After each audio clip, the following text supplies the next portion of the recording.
person, woman, man, camera, TV.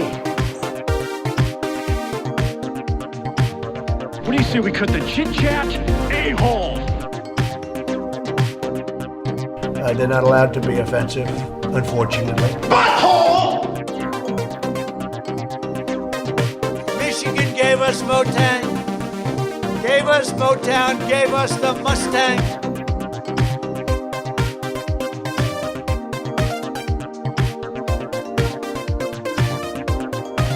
And you know, when you say per capita, there's many per capitas. It's like per capita relative to what? I never thought anybody could forget so much so fast without a severe blow to the head. Somebody like that can write good. Soup for my family. Soup for my family. Soup for my family. People coming over with bags of soup, big bags of soup. That's better than a brick because you can't throw a brick, it's too heavy. Wildlife refuges, I mean, you look at this, you look at what we do with our wildlife. Captain's log.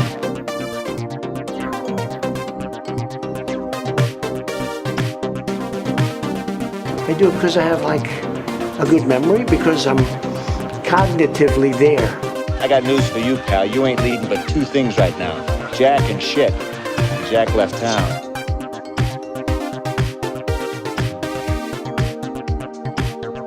You have nobody guarding your potatoes.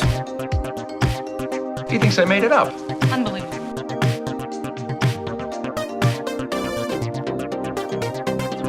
Drop your shorts and bend over, Mr. Babar. Soup for my family.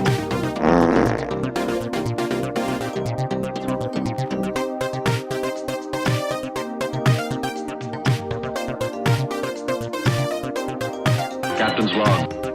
That's amazing. How did you do that? Tell him, McCluskey. Tell him what time it is.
Stuff somewhere. I don't know where I'm supposed to.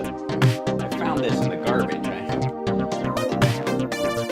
It goes over here, I think. Hi. Dance with me.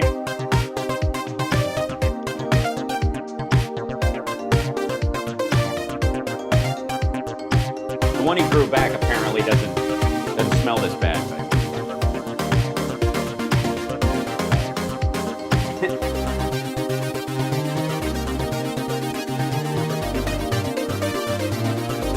Oh boy, this is going to be one of those crazy days.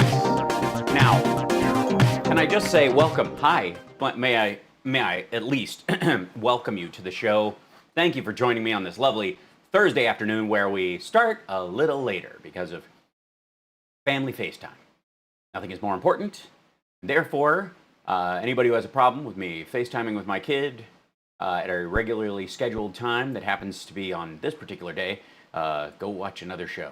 Quite frankly, I got no temperance for that. I got no tolerance for it, as it were. So, and most of you don't. So, hello. First of all, there's a lot going on. There's a live event of Trump that's going to happen that's going to follow up the weird thing we're about to watch, his little Kim Jong-un conference on American history, where without even viewing it yet, I'm willing to hedge my bets and say, hedge my bets? No. I'm willing to lay down some a serious coin, and if not that, a ginger cookie, which are lovely, on the idea that it is not Trump's knowledge of American history that we are about to see on display and that is causing this flap on his end, or his difficulty with the counter-programming against American imperialism that's been going on for the last 35 years, specifically. And there's a very distinct reason. Oh, all right, I forgot to shut my door. So the cats will come in, and then all the craziness will start, and then what will happen? Terrible, terrible things that involve cats. And look, I have, full disclosure, my issues with a lot of that revisionist history. And there's a lot to it, not the least of which is my knowledge of the Chinese Cultural Revolution and sort of the overlying destructive nature of that kind of historical retellings. I believe that history should take what is in it, infuse information that may have been overlooked, and place that in context with what you were hearing, but exaggerate neither side. It should be presented as it actually happened, not as you wish it would have happened, nor how you presume it did because of differences you have with whomever may be in charge at any given time. This is crucial. All right. So the problem I have with most of this stuff is how oversimplified people look at history, and how sort of dehumanizing history can be across the board as you deify certain people and view other people as animals or pets. This is an ongoing problem. And so we'll deal with this as it comes up. But I'm going to guess that it's not that Trump goes, hey, you know, America is the only country that fought a civil war to stop slavery. We partnered with the British to stop the Dutch slave trade. Other countries in South America specifically carried it on long after our Civil War. Native Americans in our country actually had slaves themselves past our Civil War. That's not what's driving him. That recognition of the reality of history, that you can recognize at the same time you know that we need to clean up our part. He views, American history in the same way that he sort of views the Paris Accord, or the Paris Climate Accord, because, well, if China is just going to keep doing stuff, China is enslaving Uyghurs right now. So why is everybody complaining about the slavery in our past? And in many ways, aside from the 1619 Project, they aren't. The problem isn't that slavery existed. We fought a civil war over it. Tens of thousands of Americans died arguing this point. The anti-slavery side won. The pro-slavery side has been dicking around, putting up statues and flags everywhere, pretending it never happened. And we're just now dealing with that. That's what all this new history stuff has been about. Not the North's view of history, nor the rest of the Union, but these hardline Southern states that still view the idea that the South will rise again, and that they can hide behind this idea of states' rights. That's what really the Civil War was about, which is bullshit. It was absolutely about slavery. It's a ridiculous notion. Get over it. Move on. So. And it's America's first sin. It very well may be, although it was a sin that occurred before America did. If you're going to 1619, America didn't exist until 1776 officially, and the chattel slavery and slavery itself existed for millennia, forever. Native Americans had slaves when the Quakers arrived. If you know your history, you know that, the Sioux stole land from the Pawnee in no more egregious a fashion than white settlers took it from the Sioux in that regard. And you also know that, for example, scalping, which has become associated with Native Americans over the centuries as an integral part of this, is something, by the way, they learned from the French, who sold the hair on the European market. And a lot of times you could kill people, take their scalps for a long time, and people would assume the French had done it because you took the scalp. You could also sell them to the French, and who would buy them anyways. The Navajo were one of the most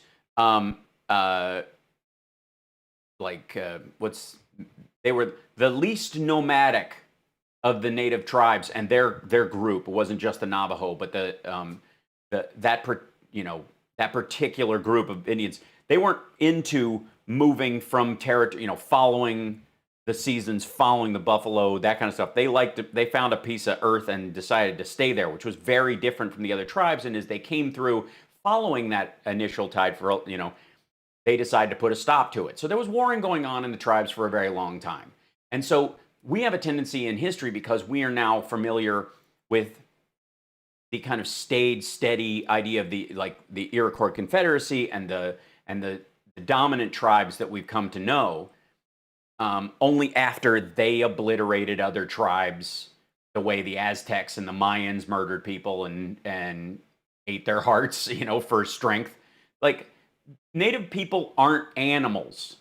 And there's this almost kind of childlike aspect where people, by removing their own violence and the reality of their history, you remove also their humanity. You make them look like herd animals that don't do anything else. And yes, obliterated. There's a reason why the Kiowa and the Comanche bound together against the Sioux. There's a reason why the Lakota Sioux have the name of thief in a lot of the Plains Indians.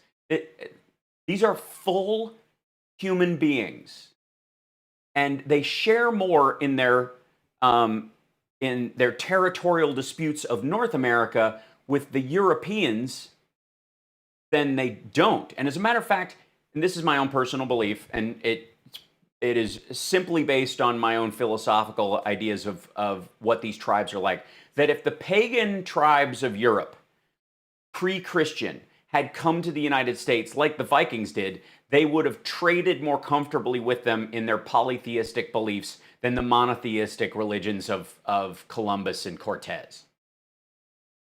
So this is, are we talking about the protesters being prosecuted as seditionists? No, we'll get to that eventually. So what I'm saying is there's a depth of history here that requires an appetite for complexity and the recognition of not just the humanity of people, because people throw that around, the respect and, dehumanization, respect for humanity, respecting someone's humanity, or those phrases get thrown around a lot, without recognizing that requires the full respect for their humanity, the warts and all respect. And if you're going to, the same people who are going to say our founding fathers, half of them were slave owners and fought to maintain that for almost 100 years, you have to understand that during that exact same time, a lot of the dominant native tribes in America also had slaves that they had captured, and that they kept them after the Civil War for a period of time until the treaties between America and the natives outlawed that. The same thing goes for the Canadian territories. It certainly still is true for Latin America and South America. So 6% of slaves came to the United States, the continental United States, this area. The rest of them that came to the Americas went to South America. 6% of slaves came to the United States. The rest went to South America. And right now, Brazil and other countries are having a reckoning of their own about this. And a healthy view of history is not harmful, because what you find when you dig deep enough is a fusion of character between all peoples. That no one is this deified, we look at natives in this country like they're, quite frankly, like they're deer. Almost a simple purity angelic prey animals. It's a shame, because there were great warriors, there were great, and there were terrible warriors. There were great chieftains, and there were terrible chieftains. And just like Europe, just like France and Germany and those territories all throughout the ages. So when you recognize that there is very little difference between these groups of people as far as their history, that there's a lot more in common than not, you have a healthier view of history. Now, what I'm talking about right now is incredibly dense with detail, and if you dig deep enough. There are so many personal, just the history of Tecumseh in the United States and him siding with the British, and that is so dense, a Gordian knot of personalities and strategies, and picking a winner that ended up losing. That it is identical to the same strategy of the Romans who ended up in Poland, and the Germanic tribes that chose to seize Poland back from them all the way up till the Nazi Germany. The British, and a lot of people have seen Braveheart, where the British tried to breed the Scots out of existence. Problem with Scotland is it's full of Scots. And so if you can't drive them out, you'll breed them out. So each wife, the British lord had the right of prima nocta. He could sleep with the bride first on the wedding night, so that so the child would be British, not Scottish. It's so the complexity of this is, European colonization led directly to climate change and the ravaging of this land. That is an oversimplification, Jess, and that's exactly what I'm talking about. The advancement of society has led to climate, not any particular group of humans moving to any particular place. Because, if you're going to go there, then you have to recognize that Spanish is the dominant language in Latin America, and it's called Latin America because of the Latin language of the Romans. It's a European language. The quote-unquote colonialism of Cortez has had a long-term impact on the entirety of South America. I'm saying the important thing is that it's complex, and that you view people as wholly human. When you come across them, you do not view them by an abject group or a paint by numbers idea of what their culture may be now or may have been at one time in history. It's too important. And what happens is it makes it impossible to share a real conversation with someone who isn't your tribe, because you view them as a cartoon version of themselves, which is wrong. Nobody, Mayan language. Yeah, nobody's culturally arguing for, Oaxacan, or Nahuatl to be taught, in Spanish as a Spanish language in classrooms in LA. There's a lot there. There were the Mayans and the Aztecs and the Mexican tribes of natives never named anything Los Angeles in their life. That is a Spanish European language. So there's a lot to it. This is what I'm saying. It is totally cool to fuse those two understandings. And I think it's incredibly important to view everyone you meet as a complete human being. That's how I live my life. And you recognize their struggles, and you recognize how they may have been slighted in near history or in deep history, and how that may reflect on their attitude towards the world. And you have a responsibility to make sure that they have the respect they deserve in your presence. No more, no less. Do not deify or vilify someone based on their skin color or their national origin or their creed. Just don't do it.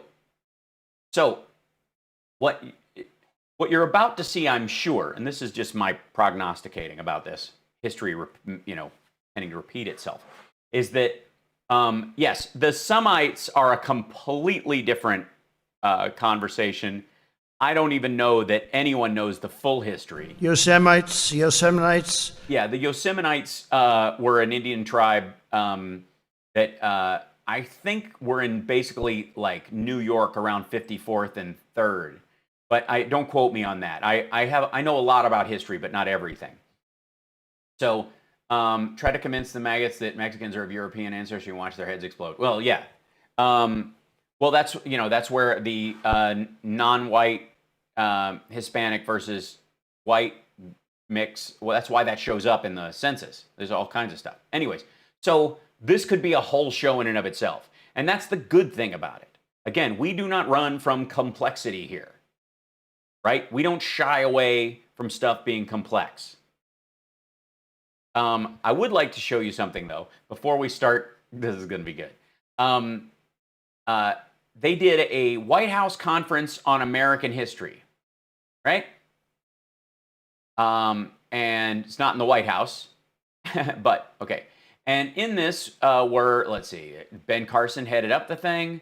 Then it was Larry Arnn from a college somewhere, and then he talked, and then Dr. Mary Grabar spoke. We don't need to go through any of this. Dr. Peter Wood, you asked him too nicely. Let's see, we went back to Larry Arnn, but he was on his phone. Then we went to Dr. Alan Guelzo, I think so. And then we went to Miss Victoria Spiotto, and look at time, you fellas. Time to make the donuts. And then we went to Dr. Bill McClay. Bill Clay. And who's here? Dr. Ted Rebarber. I don't know any of these people. It doesn't matter. Sure, I know what, this basically is for YouTube clips only. They don't show this guy's name tag enough. Jordan Adams, who is clearly works for Talking Points USA. You can tell by how he ties his tie. And then they gather, and then Ben Carson says some more stuff, and then they have these other stuff, and then these guys have a good laugh. And then Dr. Alan Guelzo, who won the winner of the Manhunter, or what is it?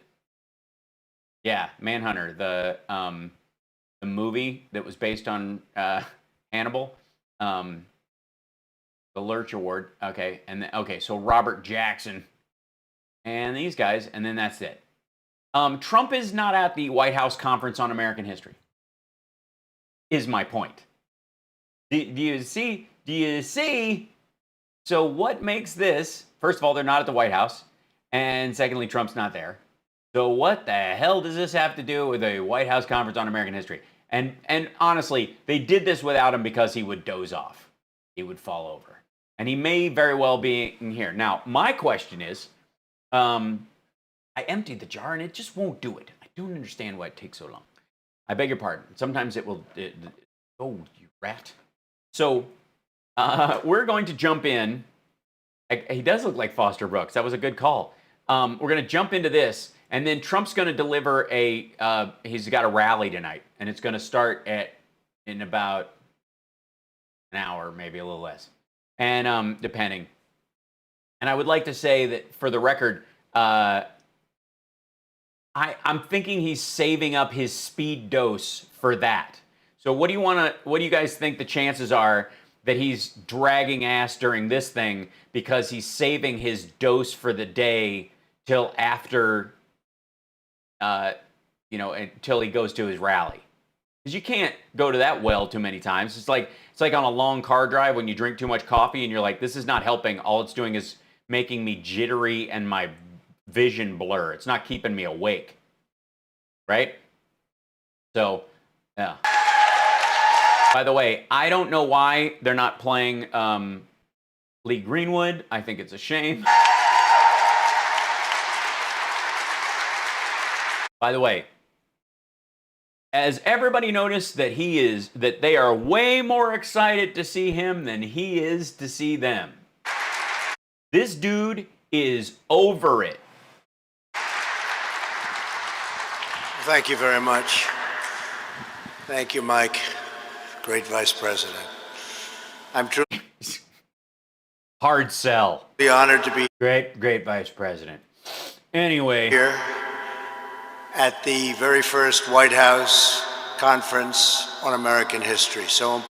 Yeah, so important. For the record, you're in a marble hall.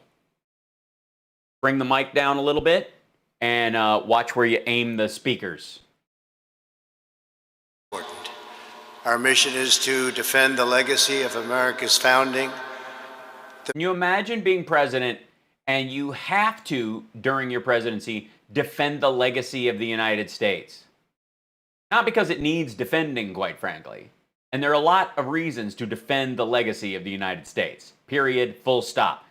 But this asshole has run the ship aground so hard that he's having to come out and apologize. Virtue of America's heroes and the nobility of the American character.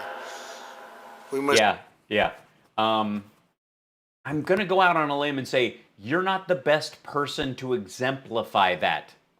clear away the twisted web of lies in our schools and classrooms. Twisted web of lies. Put that in. Twisted web of what? Lies. Twisted web of lies. This is good stuff. Ding! And teach our children the magnificent truth about our country. That John Jay is going to drop down and QAnon the shit out of this thing. By the way, you can maybe tell from the name of the stream, but to me this looks like a QAnon hostage video. Like this is the only thing he can do to shore up the Q crowd. Yes, I will play parts of Biden's speech today as well. We want our sons and daughters to know that they are the citizens of the most exceptional nation in the history of the world. Yeah, I used the word exceptional, so I must be exceptional.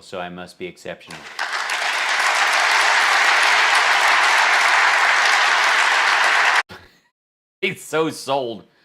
To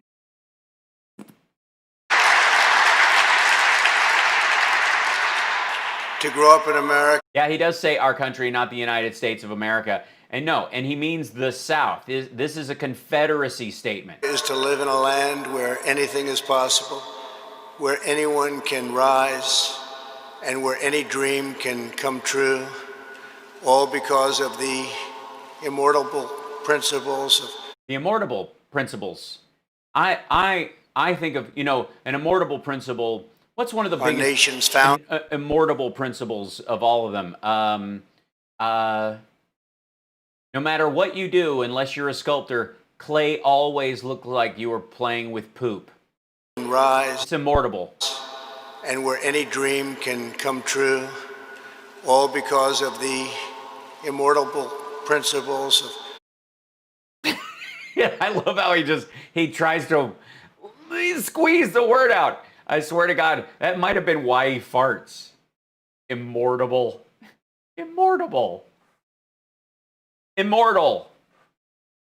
That one's not hard. Jesus Christ. Our nation's founders, inscribed nearly 2.5 centuries ago. That's why we've come to the National Archives.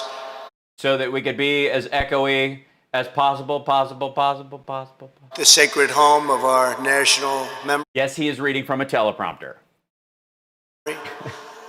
In this great chamber, we preserve our glorious inheritance, the Declaration of Independence. Which I'm happy to use as a prop by standing in front of it and putting up a table and using it as a campaign event. The Constitution, the Bill of Rights. On this very day in... The Bill of Rights? What's this amending the Constitution? We're not going to rewrite, right, Martha McSally, or whoever the hell said that? 1787.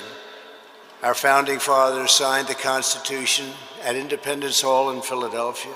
Mm-hmm. It was the fulfillment of 1,000 years Hang on. It was the fulfillment of 1,000-year what? of West Hall in Philadelphia. Our founding fathers signed the Constitution at Independence Hall in Philadelphia. It was the... Wait, 1 second.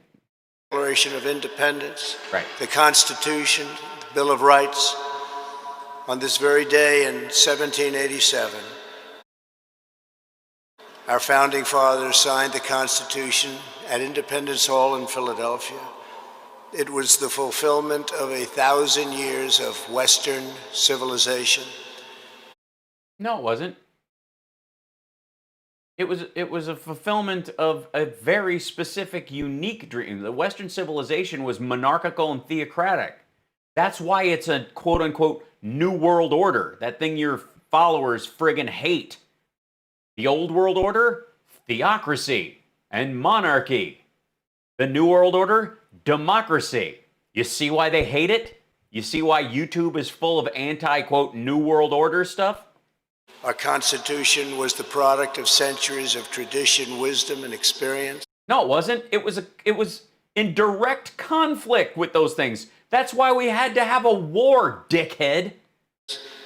No Literally, we fought a war so we could sign the frigging thing. political document has More to bull, that's awesome. done more to advance the human condition or propel the engine of progress. Yet as we gather Then what? Then what? Has done more than what? Because you got to This say afternoon- Bible. Hold on. has centuries of tradition, wisdom, and experience. No political document has No done political document. See that? more to advance the human condition or propel the engine of progress. Yet as we Yeah, what other political documents of that ilk have there been? gather this afternoon, a radical movement is attempting to demolish this treasured and precious inheritance. Yeah? Yes, he is reading from a teleprompter. No, they're not. I mean, there's psycho Marxist assholes all the time. There are also right-wing sovereign citizens who think the Constitution guarantees them the right to perfect sovereignty. They don't have to have driver's licenses. They don't have to drive on, in between the lines on roads. They can carry a gun anywhere they want, even if they have a felony. So what? We can't let that happen.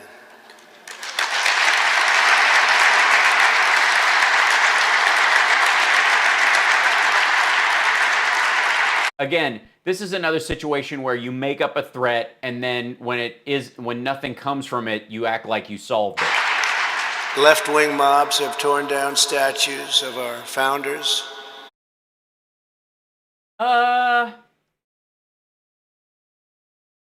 I think they made an attempt at Andrew Jackson.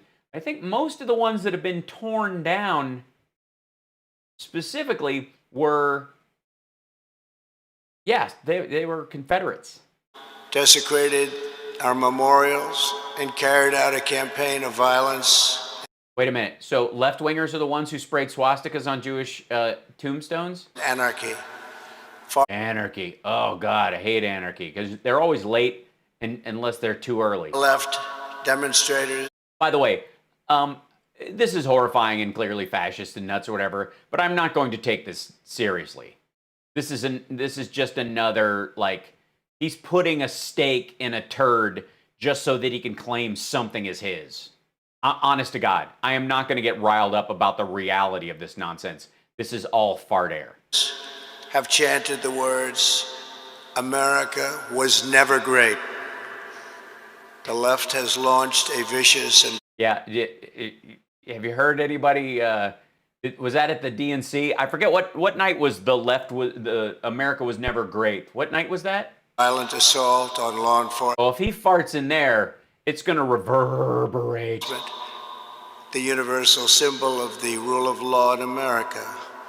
Oh yeah, you mean like where the law applies to everyone evenly and doesn't just because you're president or acting head of the Department of Homeland Security doesn't mean you can. Oh, These radicals have been aided and abetted by liberal politicians, establishment media, and even large corporations. oh my God, fucking Starbucks again. Whether it is the mob on the street or the cancel culture in the boardroom. The cancel culture in the boardroom. In the boardroom. What? Look, I know the line of attack is college campuses and right-wingers can't have speeches and people set fire to garbage cans. And here's my thing. This is my thing. Okay, if there's a group on campus and they bring a speaker and you disagree with that person, protest peacefully outside, but primarily your focus should be have a counter speaker at another event on the same day of quality, giving a rebuttal. And I would suggest, having it just after the other speech is supposed to finish, so that you can dare those folks to come over and hear your side. The goal is... Oh, he's on something. Or actually, I think that he's not on something. He's not on something right now. This is what he really the same, to silence dissent. Yes, Stephen Miller is behind all this. To scare you out of speaking the truth and to bully Americans into abandoning their values, Abandoning. heritage, and their very way of life. We are here today to declare that we will never submit to tyranny. We will reclaim our history. Does this asshole think he's Churchill right now? Our country for citizens of every race, color, religion, and creed. The radicals burning... Well, then what are you worried about cancel culture for? Who gets canceled for supporting everyone of every race, culture, and creed? American flags want to burn down the principles enshrined in our founding documents. They do? Like what? Including the bedrock principle of equal justice under law. What? Oh, is this just, this is just Me Too at this point, isn't it? Is that what he's griping about? Oh, thanks, Tracy. I was shooting a sketch and I had to leave my shirt on. I'll have hookups if you do. Oh, nice. In order to radically transform America, they must first cause Americans to lose confidence in who we are, where we came from, and what You're making me lose confidence in who I am. we believe. What have I done with my life that I have to listen to the tone of your voice? As I said at Mount Oh, good. Repeat yourself. Rushmore, At Mount Rushmore. Yeah, why didn't John Jay show up? What the hell? which they would love to rip down and rip it down fast. That's never going to happen. No, it isn't. They'd like to rip it down and rip it down fast. What do you mean? Like taking their time would be wrong? Yeah. What are you gonna do? Like blow the nose off of it like the Sphinx with Napoleon? 2 months ago, One dude was like, yeah! the left-wing cultural revolution is designed to overthrow the American Revolution. What? Wait. Was that supposed to be a sentence? 2 months ago, the left-wing cultural revolution is designed to overthrow the American Revolution. As many of you testified today, the left... Oh, the 2 months ago is from the, as I said at Mount Rushmore 2 months ago. That's what that was. I was like, 2 months ago? When was the overthrow of the revolution? What? That's never going to happen. See, watch. As I said at Mount Rushmore, 2 months ago, which they would love to rip down and rip it down fast. That's never going to happen. 2 months ago, the left-wing see, just tied it together. He forgot where he was. cultural revolution is designed to overthrow the American Revolution. As many of you... What? Overthrowing the American Revolution would make us a monarchy. testified today, the left-wing rioting and mayhem are the direct result of decades of left-wing indoctrination in our schools. It's got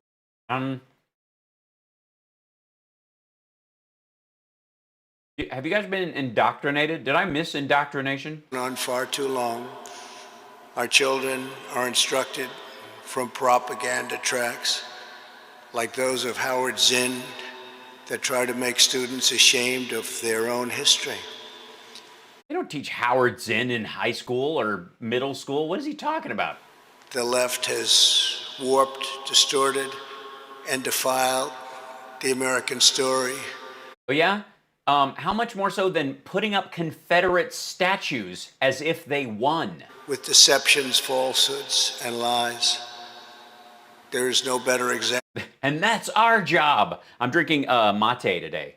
than the New York Times totally discredited 1619 Project. 1619. Why don't you just... All right, so the 1619 Project basically came and went. Like, it didn't get... They thought it was going to be this giant expose, a huge start of a project, you know, that they were going to do. And then it kind of... The air went out of it. It didn't go anywhere. And the right wing was counting on it to be this kind of like revolutionary, you know, document that they could run against. They could run against 1619 as, you know, as Chinese propaganda level, you know, cultural revolution, that all the old is bad, only the new is good, burn down the churches, burn down the temples, burn all the books. And it kind of, quite frankly, New York Times, 1619 took a big dump. It didn't go where, you know, the way they thought it was going to go. And so he's trying to revive it, to run against it, as if it's this, they're teaching it in schools. This project rewrites American history to teach our children that we were founded on the principle of oppression, not freedom. Nothing could be further from the truth. America's founding Jesus Christ. Nothing could be further from the truth. set in motion the unstoppable chain of events that abolished. Dude, you think he wants to be, of course he looks like crap. You think he really wants to be talking about this stuff today? You think this is what he was going to run on? Like, look at the face he made when he was doing, when he had to sign Bahrain's documents. He's like, this is pitiful. Slavery. The problem is he's not high. He isn't stoned. This is his real energy. Sleepy Don, you're in full Secured effect. civil rights, defeated communism and fascism, and built the most fair, equal, and prosperous nation in human history. Until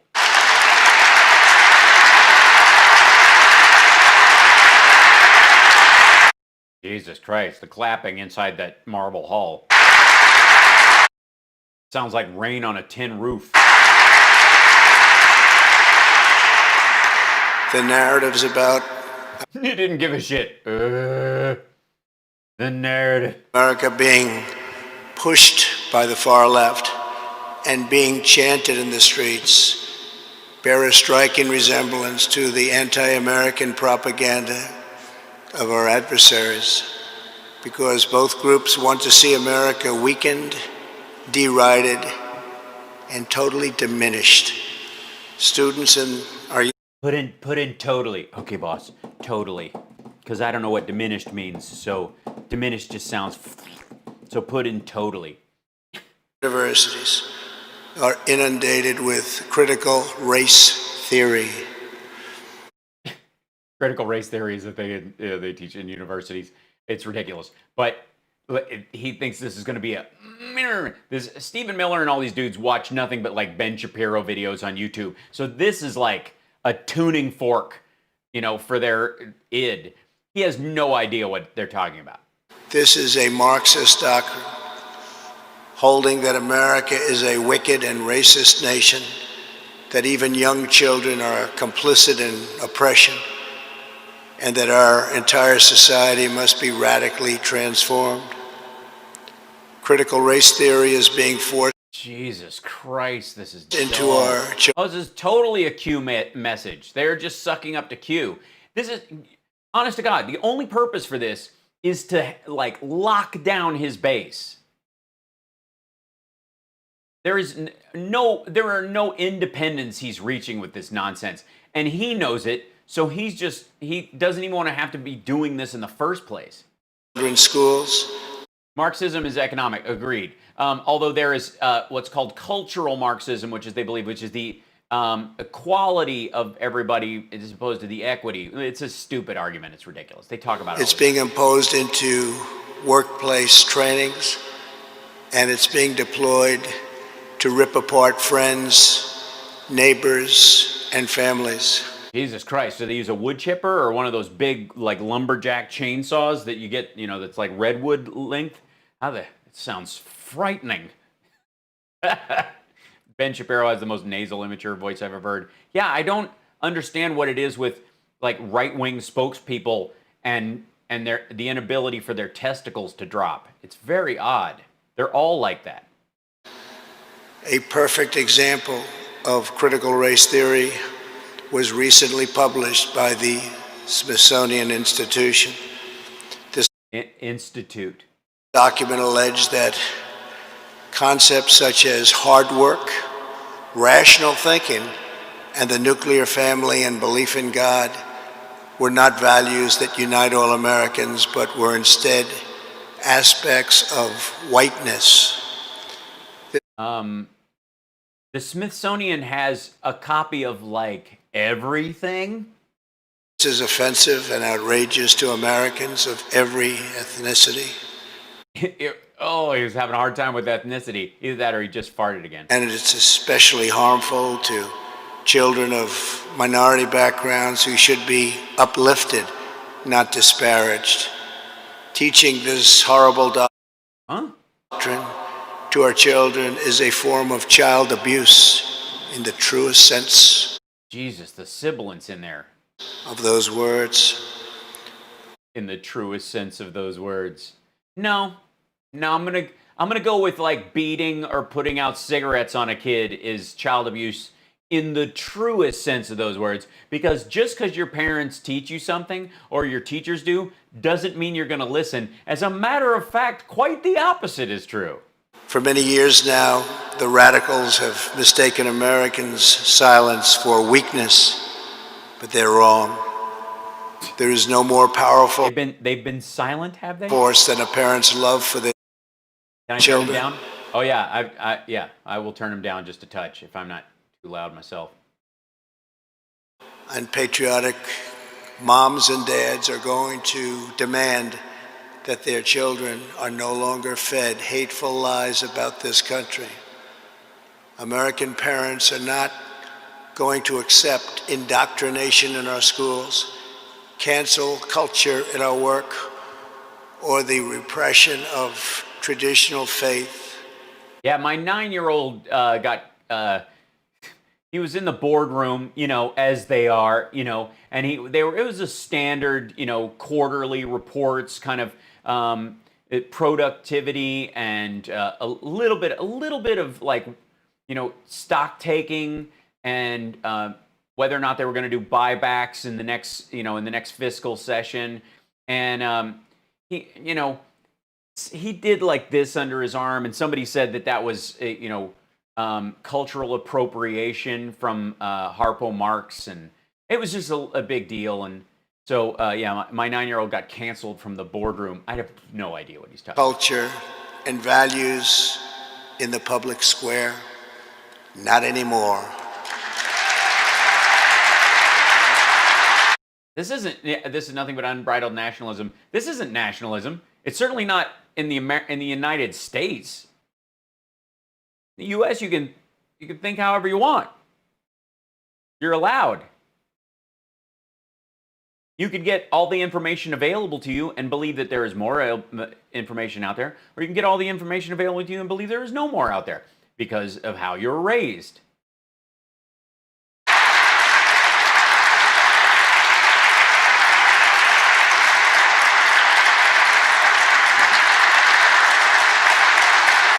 These dudes have been like, this isn't revolution, this is ejaculation.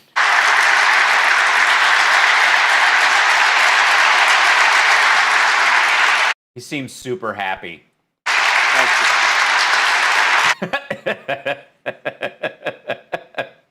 Just over it. Like, thank you. Ugh.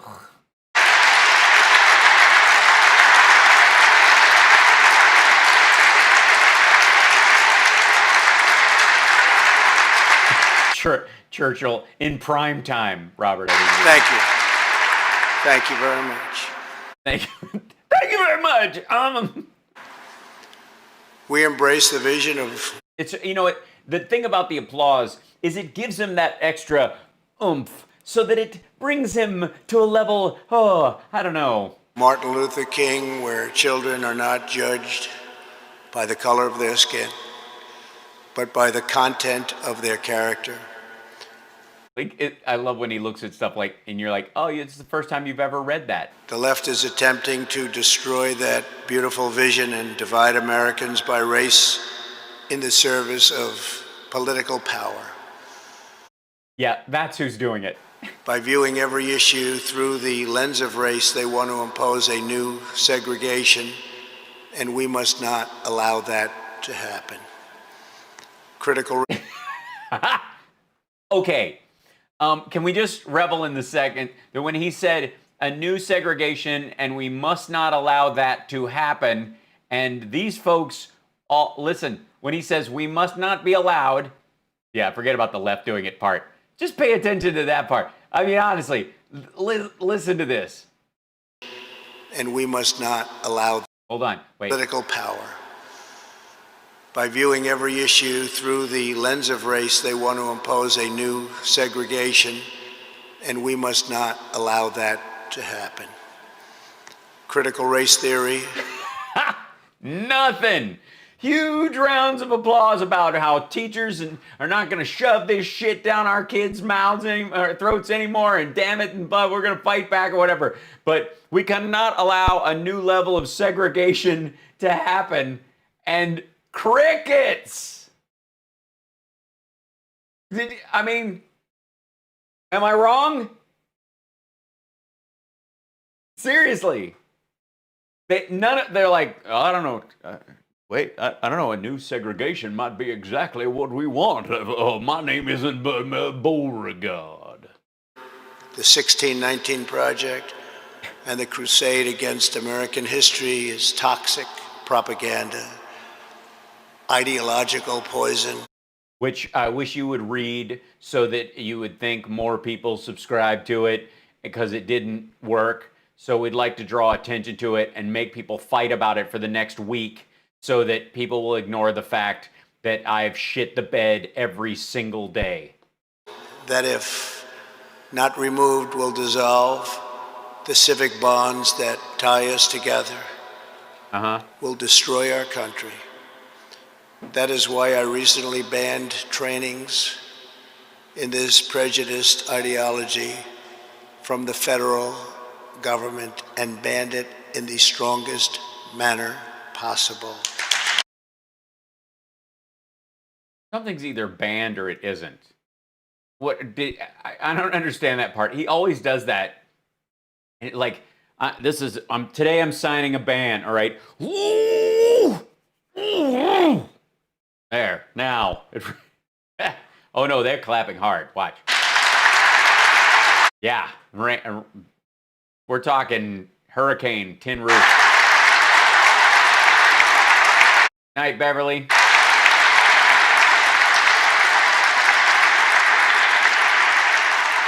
The only path to national unity is through our shared identity as Americans. That is why it is so urgent that we finally restore patriotic education to our schools No. Patriotic education is not what we need. We need legitimate education about the history of our country. There's a lot to be patriotic about when you learn about it legitimately. But you don't have to sell it. This is what happens when evangelicals get a hold of history. Our leadership. They don't trust you'll become a Christian if you just believe. They have to sell you on it. The National Endowment for the Humanities has awarded a grant to support the development of a pro-American curriculum that celebrates the truth about our nation's great history. Money for us. Betsy DeVos will be in charge of it. We're gonna shoot kids with American history bullets made by her brother. We are joined by some of the respected scholars involved in this project, including Professor Wilford McClay. Wilford. Please, thank you very much, Wilford. Thank you. Oh shit, not Wilford McClay. Get out! What a get. Dr. Peter Wood of the National Association Peter Wood.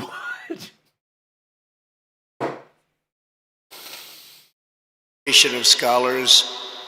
Dr. Peter. Quit. Dr. Peter. His name's Dr. Wood. Dr. Peter Wood. Just call him Dr. Wood. This is what happens because he watches Fox all the time, because they call people by their first name. He probably thinks Dr. Oz's first name is Oz. Is it? Is it? Is it Oswald? Thank you. Thank you. And Ted Rebarber. Thank you, Ted. Thank you very much, Ted. Ted Rebarber. Michael Hunt. Is there a Michael? Does he go by Michael or? Today, I'm also pleased to announce that I will soon sign an executive order establishing a national commission to promote patriotic education. It will be called the 1776 Commission. Whoa! Yeah! Commission? I'm gonna sign a document that pays for a commission.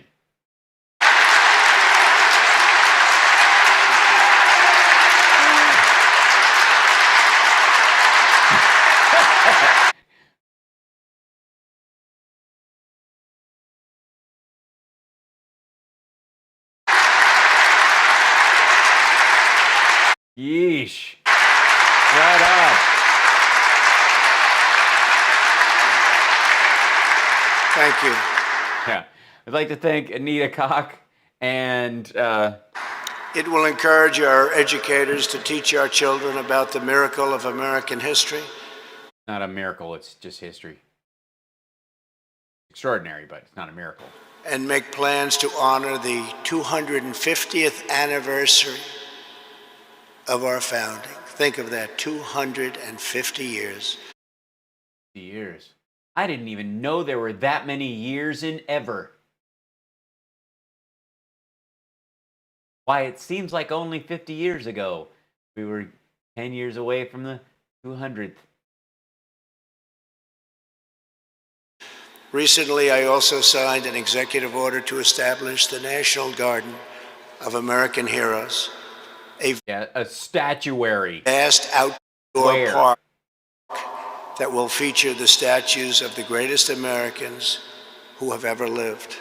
I can't wait to get. Who's going to commission mine? Please. I know Bob Ross's son is a sculptor, so. Oh.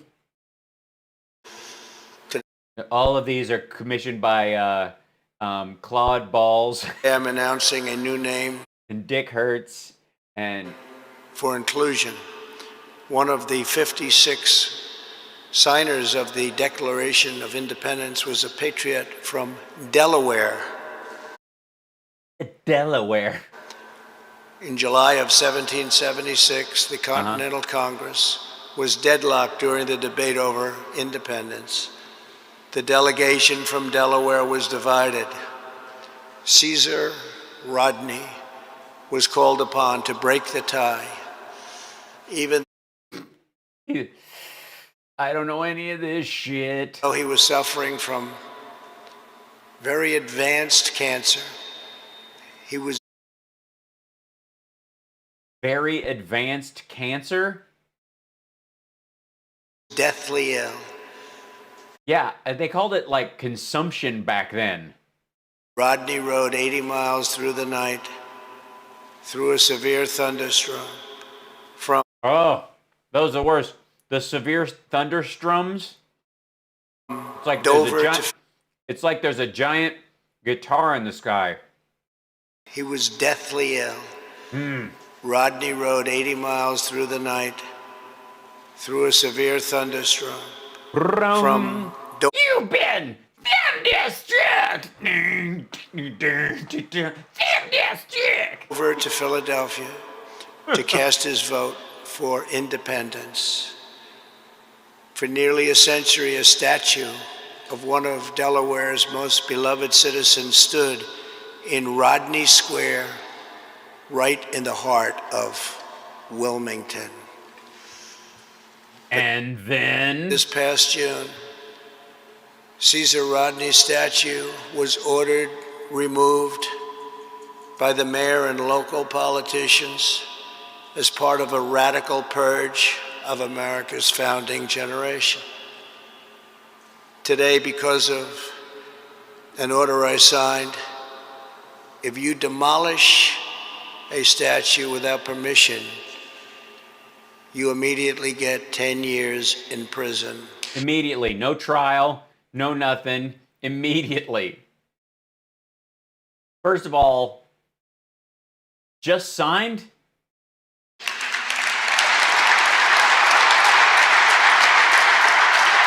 I don't have a problem with statues, but don't be like, this is ridiculous. Yeah, the law was passed in 2003.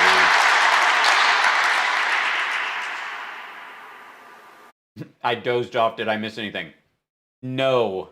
And there have been no statues demolished for the last 4 months, incredibly. Incredibly? How many statues were demolished during the Obama administration? Or for that matter, during Clinton or Bush? Or Reagan, even? Since the time I signed The law that already existed? that act. That act. You didn't sign the act, you asshole. You signed an executive order. The act already existed. I have 4 ginger cookies, and I'm just assuming them because yeah. Joe Biden said nothing as to his home state's history. Oh, just the betrayal. His home state's Philadelphia, or is Pennsylvania. And I think, didn't you just mock him for that? And the fact that it was dismantled and dismembered. Dismantled, and the history of Delaware has been dismantled and dismembered. Horrible. And a founding father statue was removed.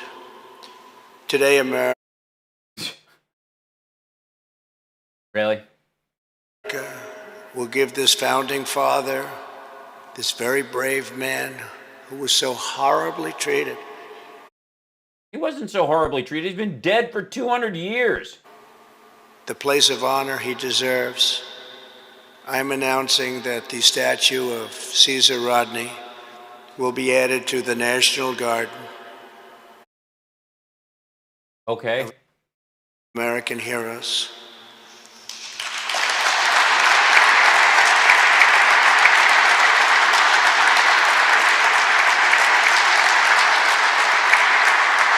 From Washington to Lincoln, from Jefferson to King, America has been home to some of the most incredible people who have ever lived. With the help of everyone here today, the legacy of 1776 will never be erased.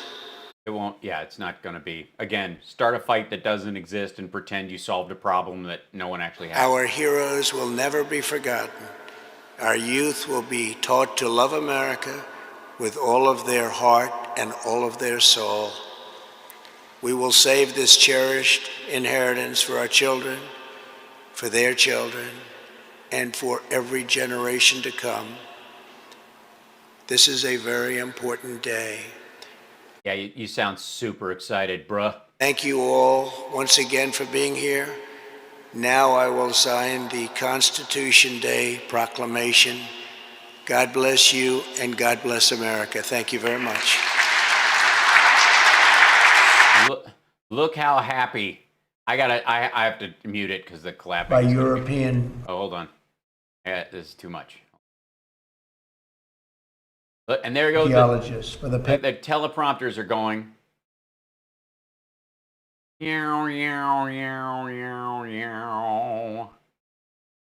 Okay. Let me just. Oh, and there's Ben Carson. And we sit and grab a little something here. Let me see about this. I'm going to sign it and sign it very strongly.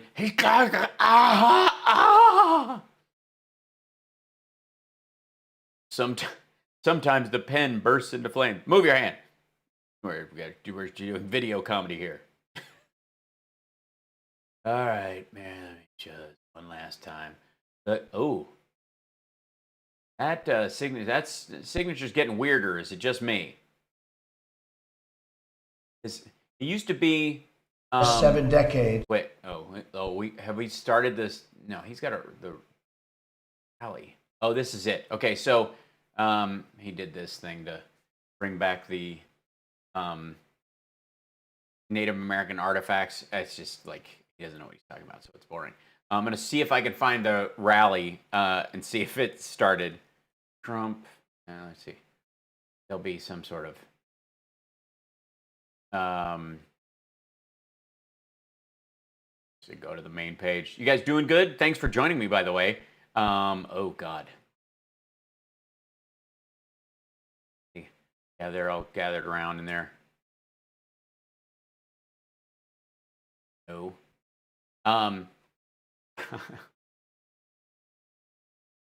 PatriotMobile.com. Use our offer code. Special gift to get free activation. This is what they sell on, by the way. And for the record, can I show you something, guys? If you don't feel up to contributing to the channel, can I show you something real quick? Look at those super chat numbers. And by the way, you know how I got damn Yankee, right? By the way, they're just funneling money. God bless America, our POTUS, Donald J. Trump. Like, where is this money coming from? This is ridiculous. But 50, 45, 50, they become members. $100, 45, 99.99. Holy smokes. Non-stop for hours and hours and hours. Like, every day is a telethon. And please tell me this isn't foreign money just funneling in. Yeah, the bots, I mean, in the chat, that's not what I'm talking about. I'm talking about this, like, just the amount of money that's, like, they're dumping in there. So, I'm just saying, and what content are we talking about? And these are Trump campaign events that they're going to be at all of them. It's all rubles. Yeah, no doubt. No doubt. Yeah, there's no profile pics. Yeah, it's all, yeah. I mean, there's like the occasional ones, but they're usually like pictures of dogs, like pictures of Jimmy Stewart. QAnon says Trump 2Q, 2Q, where we go one, we go all, landslide, 13K, redo the pledge. What? You look great. Yay, Patriot Mobile. We're paying for this. This is so good right now. Donate to RSBN. We are viewer supported. Hey, I'm viewer supported too. You can go to Halsparks.live and donate there. Or you can go to the Venmo on this page. Hold on. Pull out your phones. And you can Venmo me. And then it shows up on my watch. And I can tell you thank you. It's amazing. It's super weird.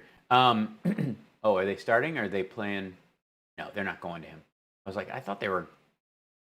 He was there. And then. Where are they? Are they cutting to him? Jagged. Oh no, they just got a video in of him.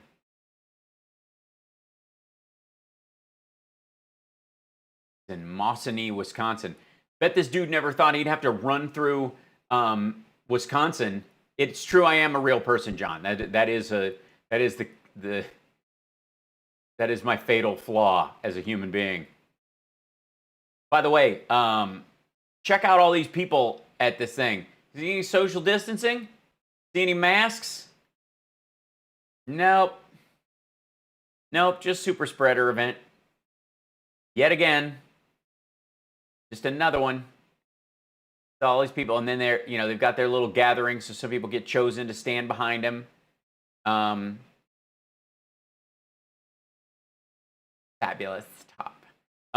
So yeah, Rona rally, absolutely. Yeah, these gathered. He's in your city, and he's in. Wow, the one black person. Yeah, so they have to have her on camera at all times. Let's here. I want to see what he said at the Native American gathering. I'm curious to see what this. Maybe dip into Biden's town hall. Oh yeah, that's a good idea. Although Biden town hall today, they're live streaming it. I don't know. We'll find out.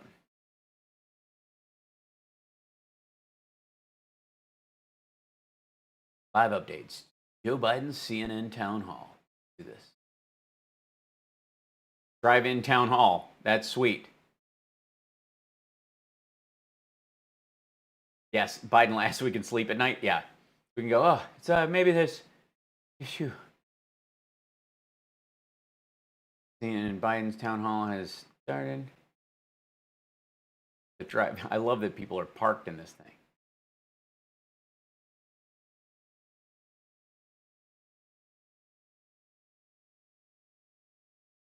All right. Live. Can you go live to it, or they don't let you? Maybe I am on it. Watch CNN live. Will it let me?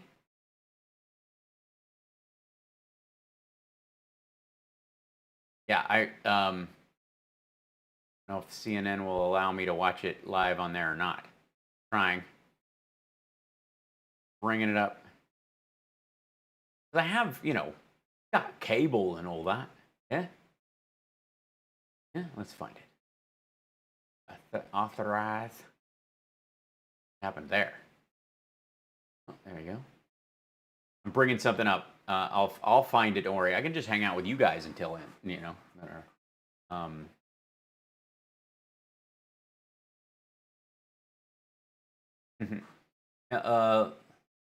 Love the drive-in. Let's see. Watch now. Go. Live. Go. I already did. Signed in already. And then let me go. Watch now. Watch it now. What's happening? Stop asking me. Live TV. Sit there. Live right now? Currently live? Can I back up a little bit when it does come live? Hello? Oh yeah, here we go. CNN Town Hall. Play. Live. If I get hit with commercial. To you should be in a position where if in fact the vaccine, there's no vaccine that's going to be guaranteed 100%. So you're going to have a tough decision you have to make. And whether or not, but you should be able to be in a position where you are behind plastic, you are in a sanitized circumstance, and you are teaching. I would not take the chance, even if everyone had been vaccinated, because of your compromised immune system. And so, and by the way, some teachers have already died. And my wife is a full-time teacher. She's been teaching her whole life. And she plans on teaching at least one course if we win as the first lady in the community college she's taught at. And so one of the things we have to do is make sure you are protected, the teachers are protected, but also students have access to the protection. Let me ask you, vaccine policy in schools is really done by states and localities. Yes. But as president, would you encourage states that they would have to guarantee that all students who went to school had taken the vaccine? It depends on the state of the vaccine. It depends on the state of the vaccine. I've been briefed by 7 of the leading folks in the nation as of 2 days ago, and there's variations. Some of it, they're arguing it can take care of increase by 40, 50, 60%, that you won't get the COVID virus, but no guarantee beyond. We have to see. And by the way, with regard to children, I should have said this. There have been no tests on the vaccine on children yet. No child test has been done yet. So I wouldn't mandate that children have to take a vaccine until they do that. And they're telling me that won't happen and be able to happen by by the numbers until sometime in the middle of 2021. You said you trust Fauci. Do you trust the head of the FDA, the current head of the FDA, the current head of the CDC, and would you keep them in their positions? Well, it's premature for me to say that. All I know is that the rank and file people, the scientists in each of those agencies, are solid and they're serious. But you've seen how the president has tried. The answer is no. To push things through and put a lot of pressure on them. I'm impressed by the head of the CDC now standing up and saying, Mr. President, wearing this mask is going to save more lives than the vaccine between now and the end of the year. Mr. Vice President, this is Sheila Schaffler, a registered nurse from Scranton. She's a Republican who voted for Trump in 2016. She's also the widow of a police officer who lost his life last year to cancer caused by toxins at the site of the World Trade Center. Sheila, I'm so sorry for your loss, and I'm very happy that you're here. What's your question? If there's any angels in heaven, they're all nurses, male and female. I'm serious. I've been an overwhelming consumer of health care. I agree. Docs let you live. Nurses make you want to live, male and female. So thank you for what you do. Thank you. And good evening and welcome back. There are many frontline workers who are making much less than people on unemployment. Is a flying saucer landing? Who have benefited from the extra $600 in stimulus payments. I have personally spoken to people who refuse to even look or apply for jobs because of the extra money. What is your plan to get Americans back to work and off the government payroll? Well, first of all, I have a plan to deal with the need for additional health care workers and pay them a wage that is a living wage that's real, so they don't have to live hand them out, for real. I won't bore you with the detail, but if I get your name, we'll send you the material. Number one. Number two, the fact is that there are 20 million people right now, many of them in Scranton and Wilkes-Barre and around the region, who in fact are worried whether they'll be able to pay their mortgage payment next month, whether they're going to lose their house. There are tens of thousands of people who are going to lose their apartments and be out in the street. The president says he's postponed the requirement they have to pay. But guess what? Next quarter, they have to bake up for whatever they got this quarter in terms of free rent, quote unquote, not having to pay. And so it makes no sense to do what the president is doing. People can't make that up.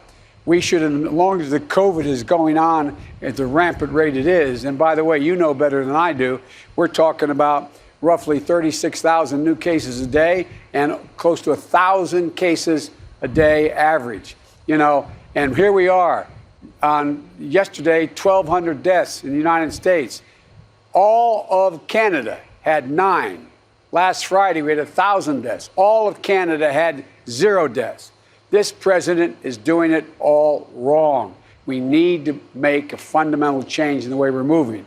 And by the way, if you're a nurse, you're taking a shot. You're taking a chance. You really are. And your husband, growing up in Scranton and Claymont, Delaware, I grew up and there were three things all my friends became: a cop, a firefighter, or a priest. I wasn't qualified for any of them. But all kidding aside, they deserve, when they pin on that shield in the morning, they deserve to be able to go home at night safely, period. There's no exceptions. Mr. Vice President, this is Joseph Farley, a Democrat from Dunmore. He works at... Notice how he answered the question about taking care of people who are going to need financial assistance all during COVID, addressed the fact that cops deserve safety, and never took the bait on her bullshit idea that if you keep giving people money, they're going to be lazy and not look for work. As a patient advocate at a cancer center here in Scranton. Joseph? Thank you, Joseph. Welcome home, Mr. Biden. They call you Joseph or Joe? Joe is fine, just like you. No, I just wondered. When they called, my mother called me Joseph. I knew I was in trouble. That's the only reason I asked. No, Joe is fine. But, Mr. President, welcome home. And right now I do work in a cancer center in the area. I make under $15 an hour. Oh. During these COVID times, unfortunately, I had to open a credit card with 25% interest just to cover my groceries. I'm barely making ends meet.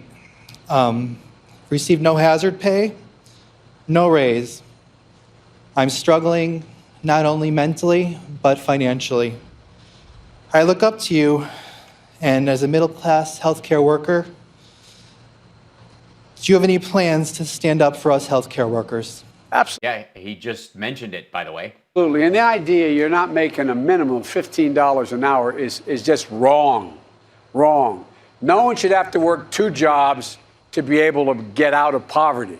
You're busting your neck, and what you're doing is you're saving people's lives. Exactly. You're helping them, and you're risking your own in this moment of COVID. You know better than I do that what happens is a pre-existing condition. In fact, what's happening here is a lot of people who have cancer, who are taking various drugs and they, in fact, are more susceptible to catching COVID and dying than anyone else.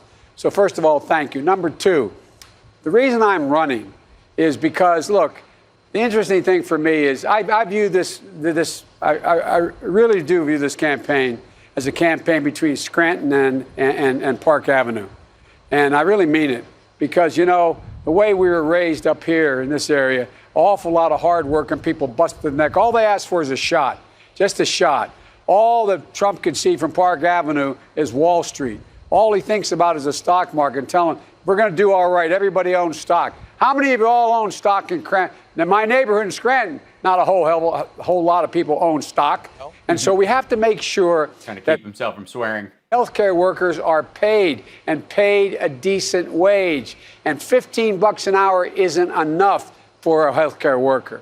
And so, again, I won't take the time now, but Joe, if I can get your address, definitely. Let me get to you. Go to joebiden.com and you'll see what I talk about needing to be done with regard to healthcare workers. And by the way, mental health. You know as well as I do, and the nurse who was just up here knows. We're in desperate need. There are more people who are at risk and worried today than any time in modern times, and especially the youngest generation. People between the ages of 7 and 17, they are more at risk in terms of mental insecurity than any generation. And that's why we have to make sure we have more social workers and psychologists in our schools. Oh, and I have to sign in. I did sign in. What's wrong with you? I'll go back to here. I signed in, you rat. It said I signed in. Can't show you my login for my internet. Are you insane? There you go. Look, we learned drug abuse doesn't cause mental illness. Mental stress and mental illness cause drug abuse. We've learned so much that we can change so much. And that's why we ought to have to make sure that the super wealthy start paying their fair share. So we can do the things we have to do to make life better for hard-working middle-class folks. Thanks, Blank Doodle. You referenced something that the Attorney General just said yesterday, or just said last night. You haven't ruled out shutting down the country in the future if the pandemic worsens and science leads you to that. By the way, did you guys forget for a second that the guy mentioned his mental struggle as he was talking about the other thing and going, okay, he probably is just going to address this point and move on, and then he went back to the guy's mental struggles. Did you guys notice that as much as I did? The Attorney General said last night that lockdowns were the greatest intrusion on civil liberties in the U.S. in U.S. history, other than slavery.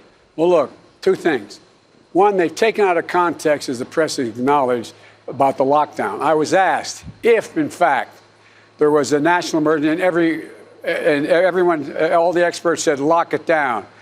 We're not talking about locking down the whole country. What we need, Anderson, we need a criteria from state to state, within states, as to what constitutes the risk in each of the regions. You could very well have to have stay-at-home orders relative to a city or a community, and another community, a rural community, not have that at all because the rate of infection is much lower, number one. Number 2, think of what he has said. Look, wearing this mask is about making sure, and when you wear it, making sure no one else gets sick. It's not to protect you so much, it's to make sure you don't infect someone else. I call that a patriotic requirement. I call that what we should be doing right now. By the way, while Trump is talking about patriotic education, Biden's over here saying wear an actual mask to show that you are patriotic and you don't want to kill your fellow Americans. And if the president had done his job from the beginning, all the people would still be alive. All the people, I'm not making this up, just look at the data. Look at the data. And then we're now being told There's going to be I pray to God there's a vaccine tomorrow that could be available to everyone. First of all, once a vaccine is made available, and you know this well, once it's made available, it's going to take a long, long time to be able to distribute it throughout the country. You're not going to have 325 million vials to begin with. And the way in which it's transported, there's two kinds of vaccines that they're talking about. One is one relates to changing your cell structure, and the other relates to engaging your immune system. They require different ways they can be transported. One's required to be transported at 70 degrees below zero. And taking 2 shots. So the idea that there's going to be a vaccine and everything's going to be fine tomorrow is just not rational, not reasonable. Do you think the comments by the Attorney General contribute to people, encourage people not to wear masks? Sure. Quite frankly, they're sick. Think about it.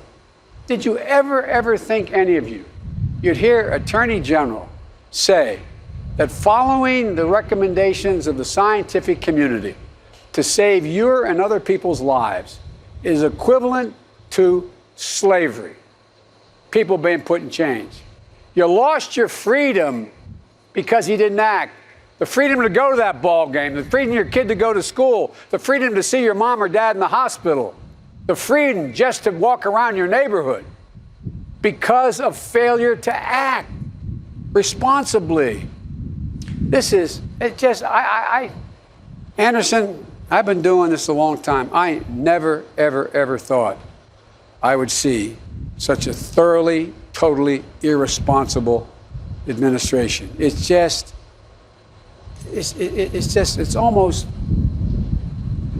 one of the reasons why, if you take a look, the Pew Foundation poll, guess what?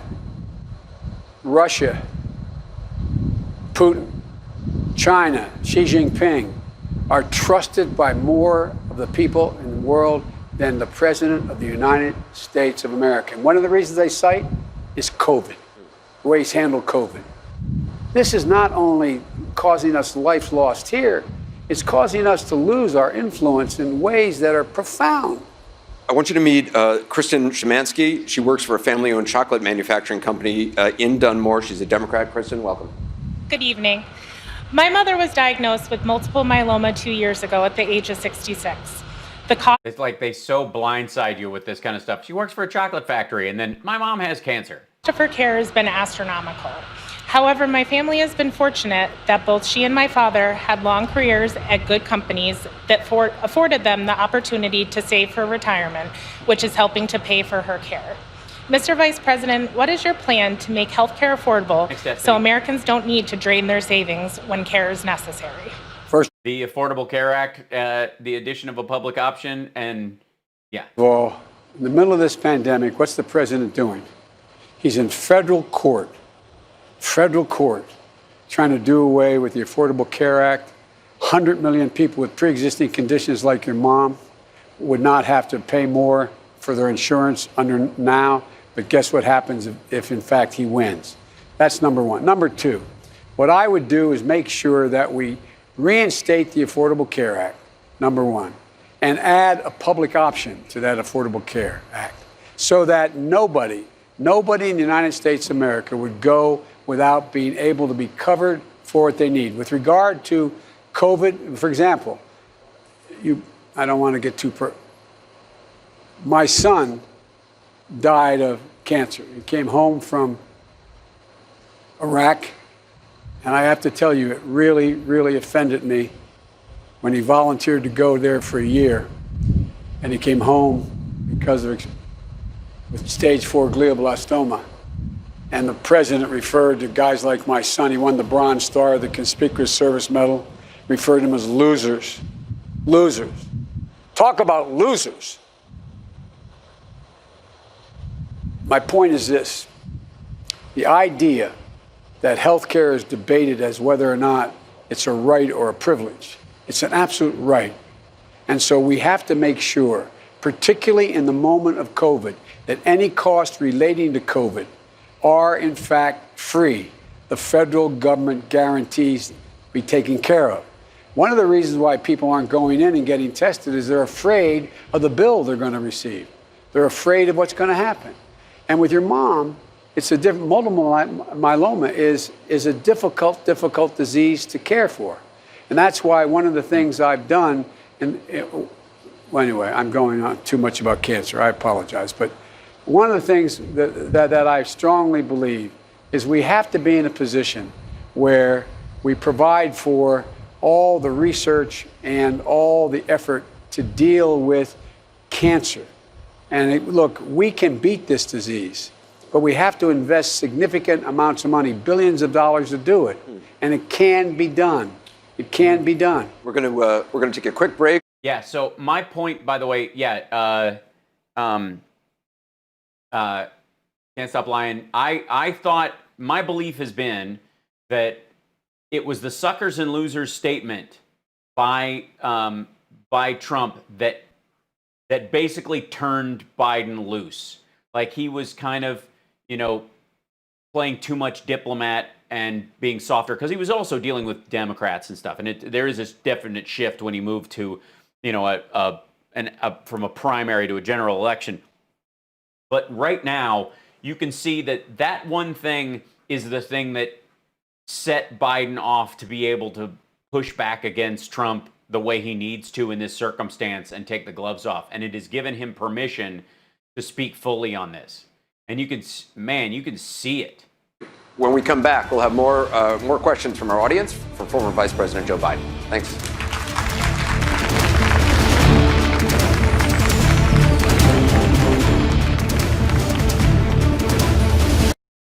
He's hearing wind on his microphone. That's part of it as well. We made USAA insurance for veterans like Liz and Mike. Hi, Liz and Mike. Growing family. Hi, Liz and Mike. No. We're going to switch to, I don't know if they're back up or not. Let's see. We going there? Yeah. Are they near their thing? Oh, he's coming in. The plane is landing. They're super excited. Hold on. So it's still loading. It's there. Like, right side has, their feed is terrible. I don't know, like, look at that.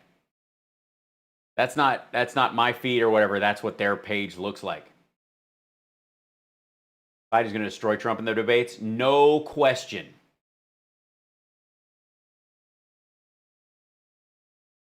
Let's see. Trump. I'll just look up Trump rally, see if I can find another feed for it. Wow, it looks like Russia. It kind of does. I don't know. Yes, C-SPAN. It's hard to say. So Mosny Live. That's it's Reno. I gotta put this up today. We're gonna get caught in this whole thing, and then live now. PBS. PBS usually has a decent feed. Theirs doesn't go live for another half an hour, so we may be out of it by then. And I don't think we necessarily need it. I mean, there's a lot to actually. Whoops. No, don't do that. Expenses. There might be there's a lot to be said about. Rush through this thing? No.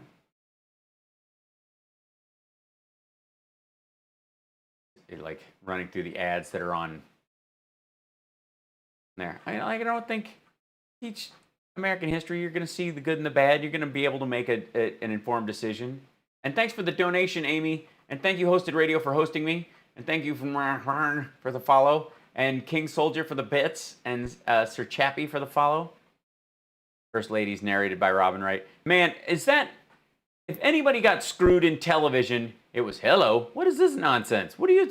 Desire, lust, malice, guns, passion, envy. CNN, what are you doing? Get out of here with the jealousy, sexy pants, love, hate, sweatiness, gun control, revenge, lie. Good Lord, betrayal, sex. What the anger? Headline. Oh, it's headline news. Figures.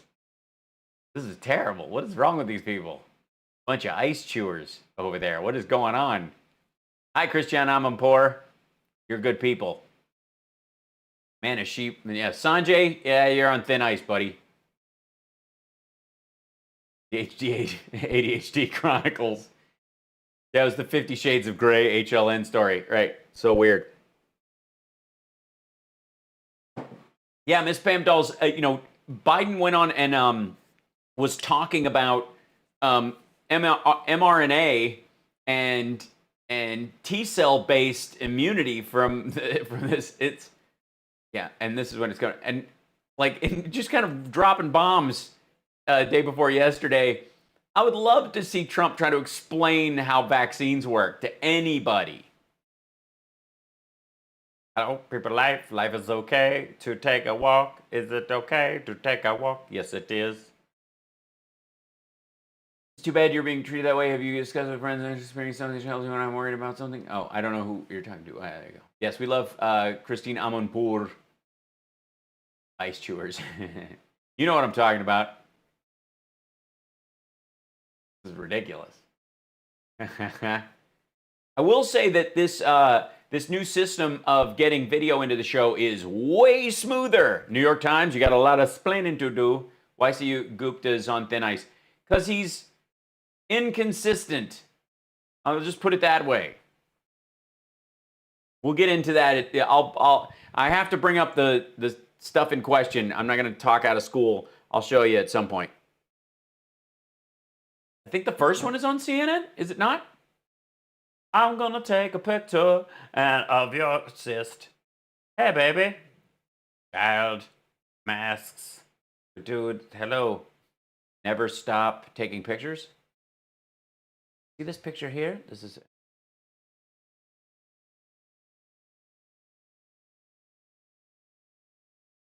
I'm digging the gear, though. They're supposed to talk about... What are we talking about? The cancer moonshot? Interesting dovetail in this. Oh, look at that. Vaccines have to be stored at negative 70 degrees below zero. You don't say. And you're going to get one. And then will it work? And let's check the blood to see if it happens. Is that blood? No, I think that's Kool-Aid. Why is it so blurry in here? I don't know. We'll never stop innovating for a healthier world. Fuji. What?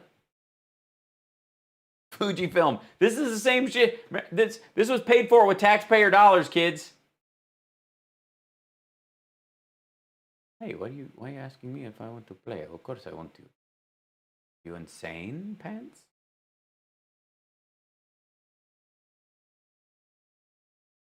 Why is it not? It is going live. Go live. Where's live? It is live. Terrible feed. Good shot, isn't it? It's really good. Footage from Ukraine. Oh, Biden's killing it. Yeah. First time using Venmo, and hopefully it went through. I will check and see. Sarah, thank you for that. It did. Thank you. Indeed, yes, it did. Thank you so much. Thank you for the Venmo. Very nice. It works. I can't believe it. All right, play CNN Town Hall. Bring it back. Come on. Let's do it.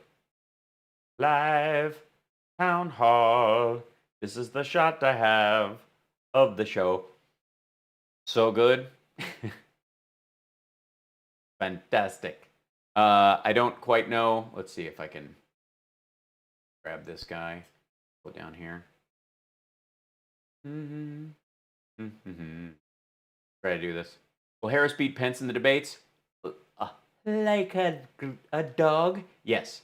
I believe so. And I will say that news about Scott Walker helping him train for the whole thing is pretty hilarious. I'm just saying. That work? No. It's actually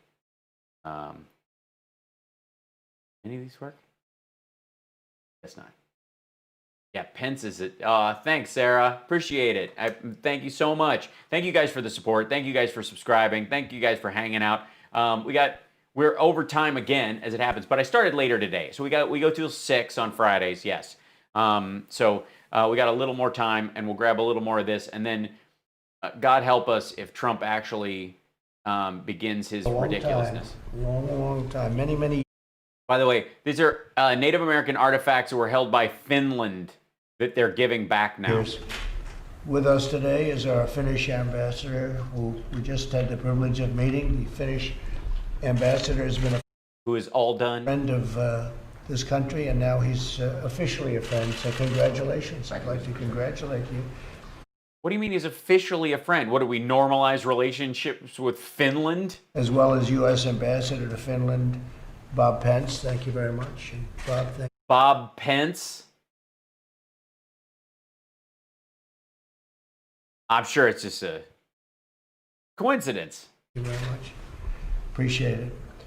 We're also joined by Department of Interior Secretary David Bernhardt, Assistant Secretary of Indian Affairs Tara Sweeney, and officials of Finland's National Museum and the National Museum of the American Indian.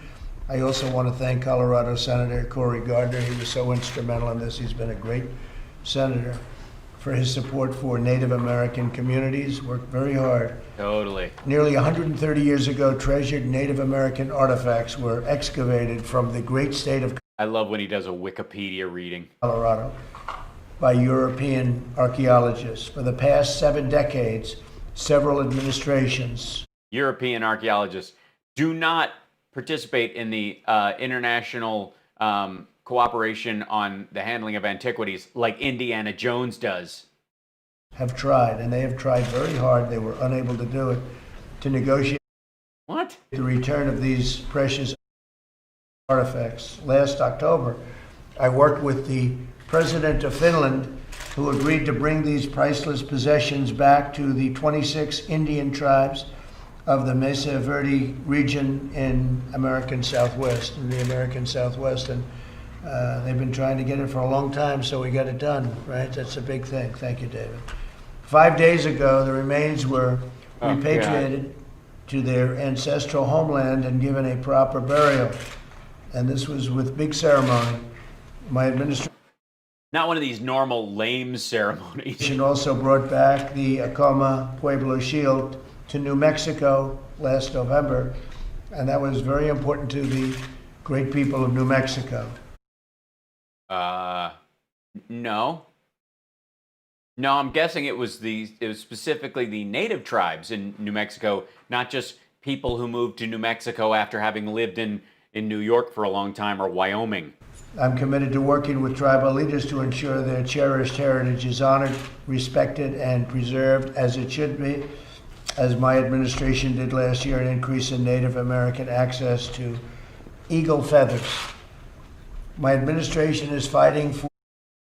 You mean you can kill more eagles? Native Americans have the right to use eagle feathers and eagles specifically, bald eagles specifically, for headdresses and the like. The majority of them, if not all, get them from perished eagles, eagles that are wounded or killed because they fly through a windmill and get cancer, or are shot by one of Sarah Palin's relatives because they thought it was a seal flying through the air. And so the Department of Agriculture and the Fish and Wildlife organizations all across the country coordinate that when an eagle is killed, the animal's body is given to natives who request them so that they can have the eagle feathers to use them in headdresses and in ceremony and in artifacts and whatnot. And it's always been this way. Jesus Christ. He acts like everything that's been going on forever is new just because he signs thing that makes it keep going. American community. The continuing authorizations. We made the largest investment in Indian country in the history of our country. You mean because you made a pipeline go through it? That is not an investment in Indian country.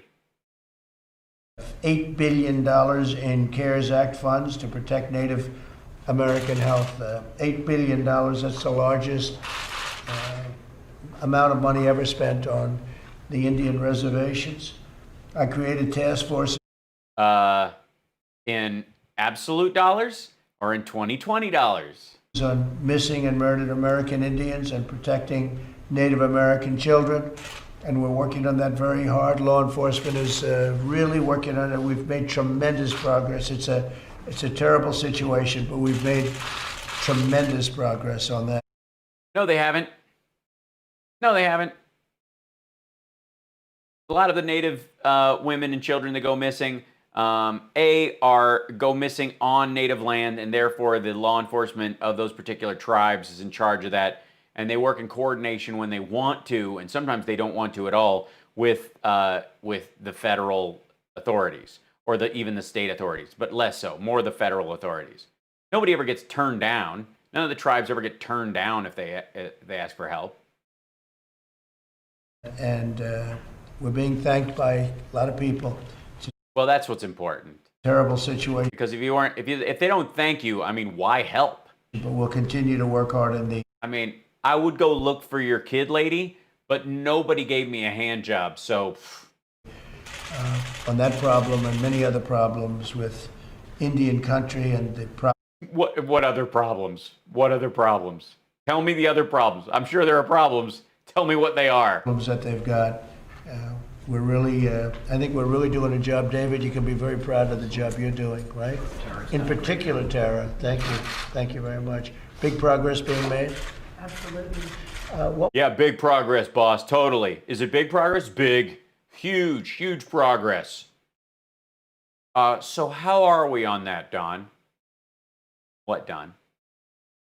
The whole drug thing. Oh, you mean the thing you just mentioned just now? Yeah. Well, we're on top of that, Don. Would you like to say, while you have the media, Tara, would you like to say something before we introduce some of the other people? Thank you, Mr. President. I would like to acknowledge the government of Finland, the National Museum of Finland. Glad to help. And Ambassador Pence as well for your tireless efforts in I'm sure they napped. Bringing these very important, culturally significant items home. And President, your leadership through other initiatives like Operation Lady Justice and the Opioid Task Force underscores your commitment to Indian country and Alaska Native communities. Thank you. It's been so devastating to Indian country. I mean, it's been so horrible what's gone on with the. Yeah, tell us all about it. The kidnappings, the killings, the whole thing. It's just been incredible. Probably mostly led by drugs, right? Mostly led by drugs, largely. So it's your own fault, is what he's saying. But we appreciate it. You've done a great job, Tara. Thank you very much. David, great job. Would you like to say something, David? Well, yeah, that's basically what he's saying. Like, she's basically like, yeah, there's been a lot of kidnappings and murders and stuff. It's mainly because of drugs in your area, drugs on your land and that kind of stuff. But we're happy to help, drug stuff. But yeah, it's pretty much you're just drug addicts on your land killing kids and women. I would say, Jesus Christ. First off, Ambassador Pence has done an incredible job. Incredible, fantastic job. A vase, 2 cups. Thank you so much to the museum. And a Hail Mary. But none of this would have happened without your and the President of Finland's leadership. And the President of Finland's leadership. President of Finland's leadership. Meaning that the President of Finland was interested in repatriating these things, and he just decided to, and so Trump said yes, and they are returning the stuff, and he's acting like it was his idea. Something, once again, that has been 70 years in the making, and you got it done. So thank you so much, Mr. President. Well, I want to thank you. 70 years. The President of Finland. He's a friend of mine. He's been great. We go way back, bro. We've worked on very closely and gotten it done. And so I just want to thank the President of Finland for making this possible. Mr. Ambassador, would you like to say something? No, the woman he spoke to, lock 'em all up, is Indigenous. Mr. President. She's a tribal representative. I too would like to thank the government of Finland and the museum team that's been exceptionally dedicated to the seemingly simple but very complex task welcome to the new ambassador. I'd also like to acknowledge Marie Royce, who's Assistant Secretary for Education and Cultural Affairs. And most importantly, to the tribes. There are 26 that were 4 repatriating tribes, the Yakima, the Hopi, the Zia, and the Zunis, who were designated to represent all of the tribes. And why is that? Why do 4 tribes represent all the others? What happened to the size of the other 20 tribes? Lastly, I would like to say, this is not a commercial moment, but without Finnair and American Airlines, who actually put on a bigger plane to get these 12 cartons of human remains and funerary objects on those planes, we would not have been able to pull this off. So I thank them. It's been a team effort. And sir, if I may. So they've been spending 40 years getting these things prepped to make the travel back without decaying more. And the technology now is such that it's possible. We put together a little book of the funerary objects. Oh, that's very nice. For you. So it's human remains also in addition. It's great. It's a book of human remains. Thanks very much. There are human remains, probably 18 individuals, 3 complete bodies, including 1 juvenile. Oh, look at that. Look at that. Is there a centerfold? And, various other. Look at, he's turned the pages and he's not even looking. Jesus Christ, man. Look at this. Look at this shit. Watch. Watch. Hold on. So it's human remains also in addition to. There are human remains, probably 18 individuals, 3 complete bodies, including 1 juvenile, and various other remains. And they have now been reinterred. They were all reinterred on Sunday morning. So that's fantastic. That's really great. Well, thank you to the airlines very much. I think maybe before I go to this side, I'll just say to the new ambassador, who's only been here for about 35 minutes, because I just accepted his commission 35 minutes ago. You work very fast to pull off this in 35 minutes. Yeah, it's almost as if these 2 countries have been working on this shit for decades. Something, please. Mr. President, thanks for the political support for this. I think it's an historic occasion. I think everybody acknowledges that. I think most of the practical work has been done by our National Museum and by the tribes, with the great help of Ambassador Pence and your administration. So I think it's a great start. It's a great project, and we are happy. And I'm also happy to pass your thank you for President Niinistö. I think he will be. Yeah, we've had these things for 70 years. We've pretty much x-rayed them every, 6 ways to Sunday. We have all the information we want. We took DNA from them, we preserved them, we put them in museums for a time, and now we've wrapped them up and sent them home. Delighted. Absolutely, and it's a great honor. Thank you, and congratulations. Congratulations to you both. I'd like to hear from the tribes, please, if I could. So, Mr. President, on behalf of the tribes, but yeah, see, there's natives there. They're separated from the Finnish. This is, once again, a historic accomplishment, and it wouldn't have occurred without your This is one of the dudes that was supporting Trump the other day. The tribes extend their thank you to this administration, I almost did, the narc. Government of Finland, and the State Department, and the Department of the Interior for making this historic occasion complete. Finally, after 120 years. That's something. Thank you very much. Thank you very much. Thank you. Please. Thank you, Mr. President, for your leadership. Indian country thanks you for your fearless leadership, and we're doing fearless. Yeah, really. Thanks for taking on Finland, dude. Everything we can to fulfill tribes' requests, and it's an honor to serve. Thank you. It's a great honor.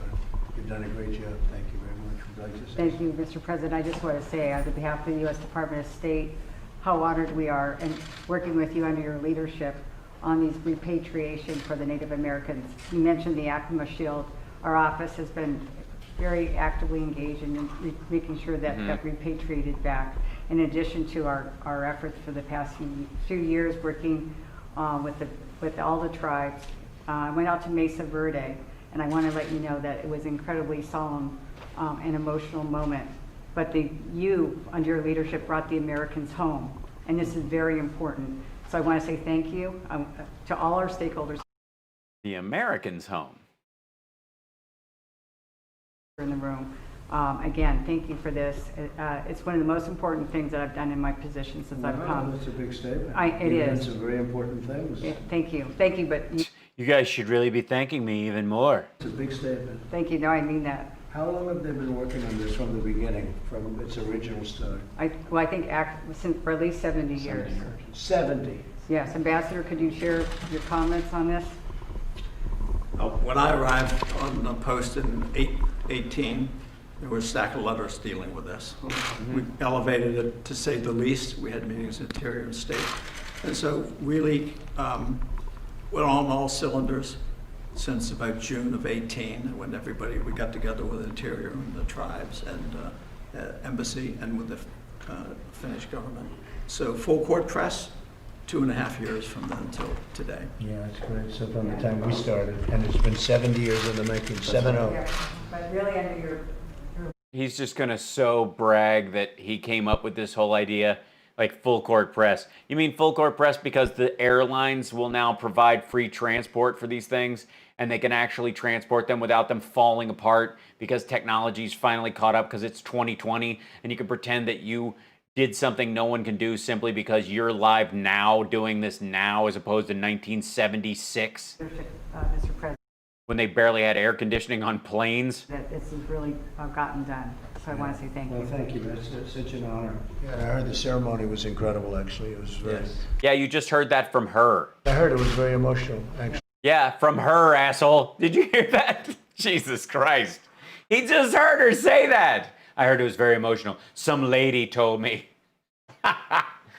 What an asshole. People, she's like, I heard that too. An honor to have done this, and there's a great people that have worked on it for a long time.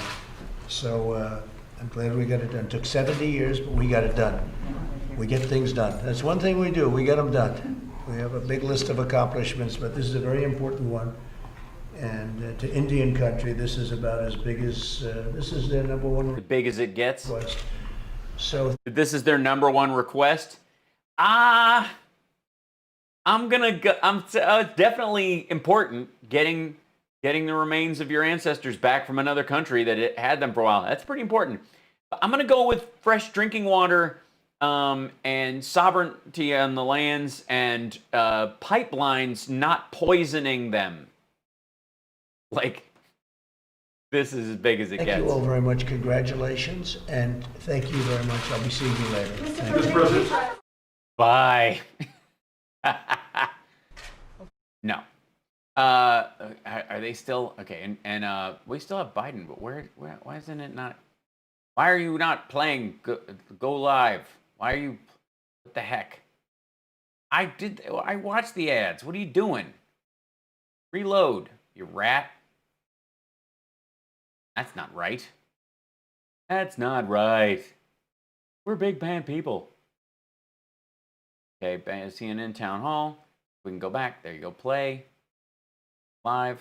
Don't go to a commercial right away just because you can, you jerk. Oh, it is a commercial. Man, yeah, go back that far. Safe light repair, safe light replace. Yeah, I get it. Let's kill this one. And we'll go there. And he's, okay. We got 3 minutes till this nonsense starts. If he starts on time. We'll see. Ew, all these visuals are gross.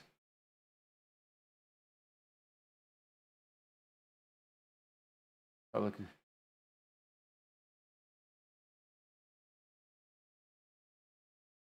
All the videos. This is what YouTube thinks I want to watch from what I normally watch. 2 minutes and 22 seconds. So exciting. He's a man of action. He's got a big jowl and it looks like his face is putting run downhill, and I don't know what to do because his face is orange and I don't know why. I'm being throttled? Yeah. Come on. Safe life repair, safe life repair. All right. I've used SafeLight, by the way. No, this is not an ad. They're not giving me a dime. No one ever does because of the naughty words I use. But I have indeed. I had like a bunch of my car. I drive a Toyota Rhinoceros, and the front windshield is very flat. You know, most have a slight curve, and this is pretty much, it's like a Jeep in some ways. It's got a very flat windshield. And so driving back and forth from LA to Vegas all the time, get some major rocks. And I got this one rock that just was like, whack! It was one of those where you're like, it sounded like somebody was shooting at me with an air rifle. And it hit it, and then I was like, that's going to get bad. And there were already 2 little ones that I'd let go. And no, I wasn't a 4Runner. And it started to split, and I was like, all right, I'm going to have to do this. And so I was like, does it have a necktie on the hood ornament? Yes, it does. And anyways, it's all's well that ends well. It worked just fine.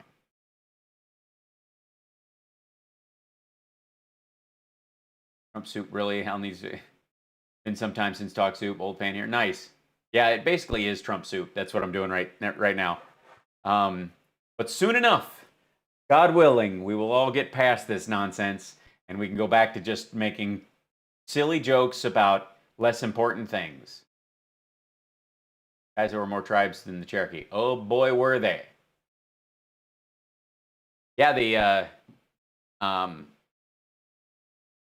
Go look at what the Sioux and the other tribes called the Comanche Indians.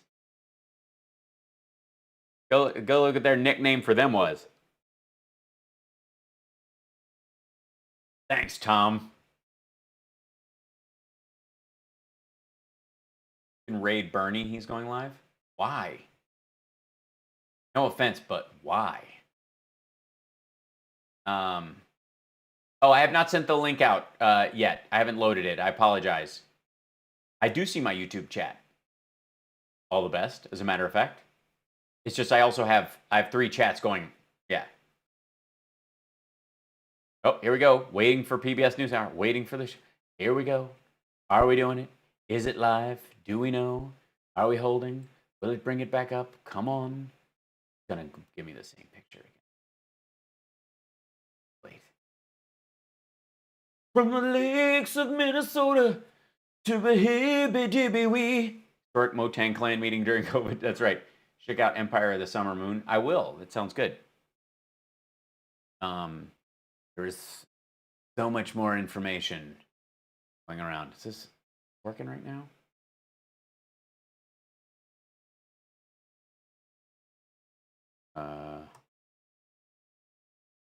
Why that page doesn't want to look. Back to me for a second. I want to reload the page. We're just hanging out right now because this is just going to kick in now. So bless your heart, folks. And then some of you are thinking, my shotgun mic is sitting just off here. Don't ask me why. Nobody's business. You don't need to know. Oop, stay. Falling over. Okay, we're waiting. Well, we're waiting. Am I voting by mail? Indeed I am. Although, I get my... yes, I'm terrible at sending mail. And you're terrible at getting, Jude. So there.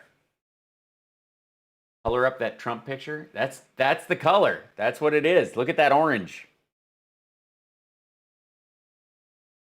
Is the mic for Sexy Liberal 4? Uh-oh.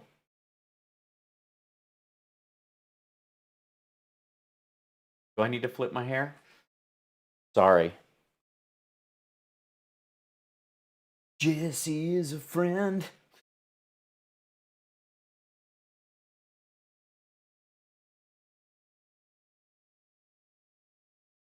Okay, here we go. Come on. Okay, this is driving me nuts. Well, yeah. See if we find something else. Premium. See if we can go to... I'll see if I can find another version of this. Mm-hmm.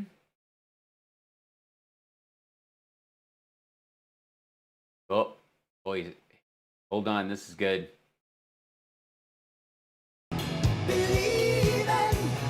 Really? Jesus Christ. Hold on to that feeling. Street lights, people. Don't stop. Hold on. Yeah. No warm up. You got to forgive me. Okay, we'll make sure this is fine so we can all watch him fall down. He's always soaked in, and he's got a bunch of, there you go, set that little thing, bring it in. Lock it in. Dude hates his job, can't stand Trump. You can tell by his body language.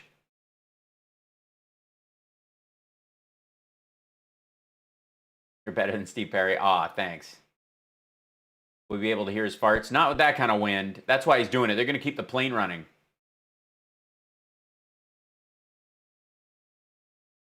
Dr. Atlas is definitely there. You just set him off my camera activity to take it. Oh, that's nice. From the singing?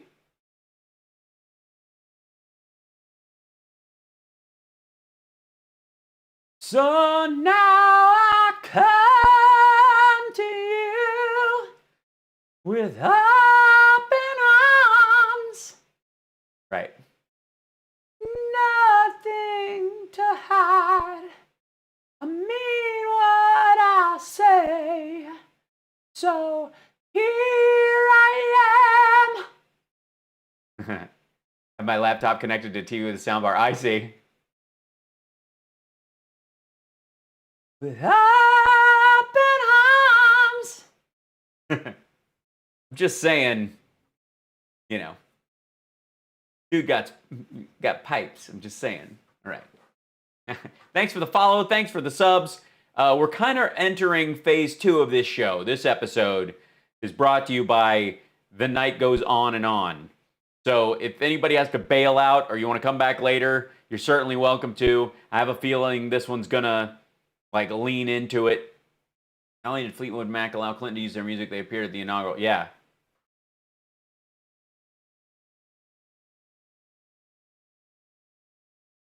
So glad I charged my headphones for this, right? Sniffing that Adderall. Yeah, oh, he's totally doing rails right now. He's just, because he was so like, for all these things today, he's going to be gacked out on this thing. And then and here's the thing. The thing about stimulants is, and I know, I'm straight edge, I'm a teetotaler, I've never done any drugs, but I have observed, one of the reasons why I don't do drugs is because I have observed those who do, and I have learned from their mistakes. And when you see somebody who uses stimulants regularly, speed, coke, anything like that, what you see is an increasingly diminished return on investment, wherein they use it and it spikes them up, but the crash gets worse and worse. That's the problem, is that overall they had, their energy wasn't up, so they decided to like self-medicate with it. And it does bring their energy up, but then when it brings them down, they're lower than they were. And the rest of the day, you're like, you see these people who are, they become like zombies. Yeah, it's like any stimulant. Yeah, same with coffee. You can overdo it, where you can literally make yourself tired. Now, caffeine's different, because if you have caffeine and it makes you tired, oftentimes that's dehydration. You can tell if you're dehydrated if you have a cup of coffee and you suddenly get sleepy. You're like, oh, that's weird. It has the exact opposite effect. That's why. Like sugar. Dash donuts. Totally. Herman Supreme. Yeah, like Trump today. Wait, bring coffee in. This is fighting words. I'm just saying, if you don't get the hit you want from coffee, you have either overused caffeine and you've blunted your adrenal response to it, or you're dehydrated. So drink some water and it will, Yeah, the drug that Hitler was using was called Pervitin. And I made a joke about it the other day, and I was quite saddened by how many people seem to not get the gag. Hold on, let me see if I can do something real quick. Because we're just waiting for this jerk to come down here. So, oh, there he is. Hand job, hand job.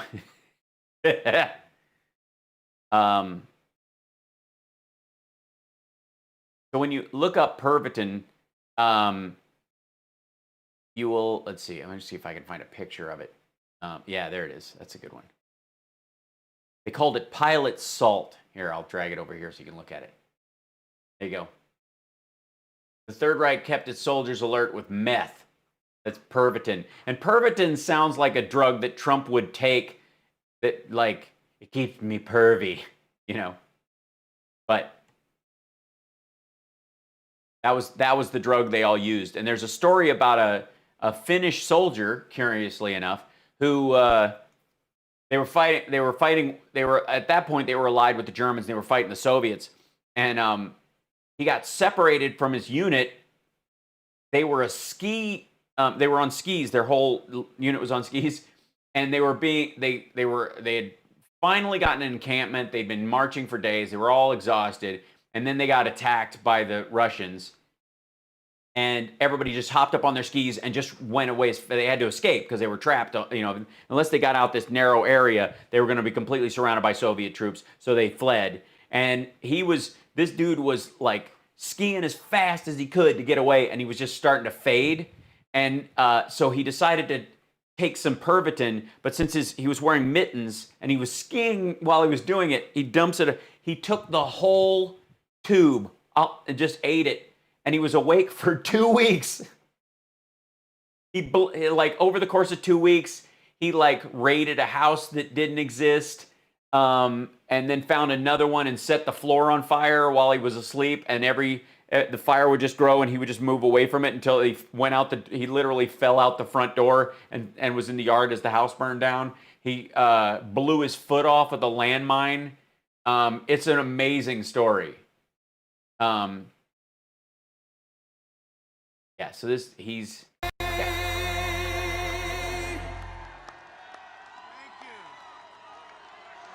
Thank you very much. U.S. years, 4 more A's. Michigan gave us Motown, gave us Motown, gave us the Mustang. Thank you very much. That is a beautiful sight right behind me, isn't it? That's a beautiful... Yeah, it's great when you can use Air Force One as a campaign stop prop. sight. Thank you very much. Thank you. If you loved me, you wouldn't want me to do this for 4 more years. And a very big hello, Wisconsin. We've been very good together.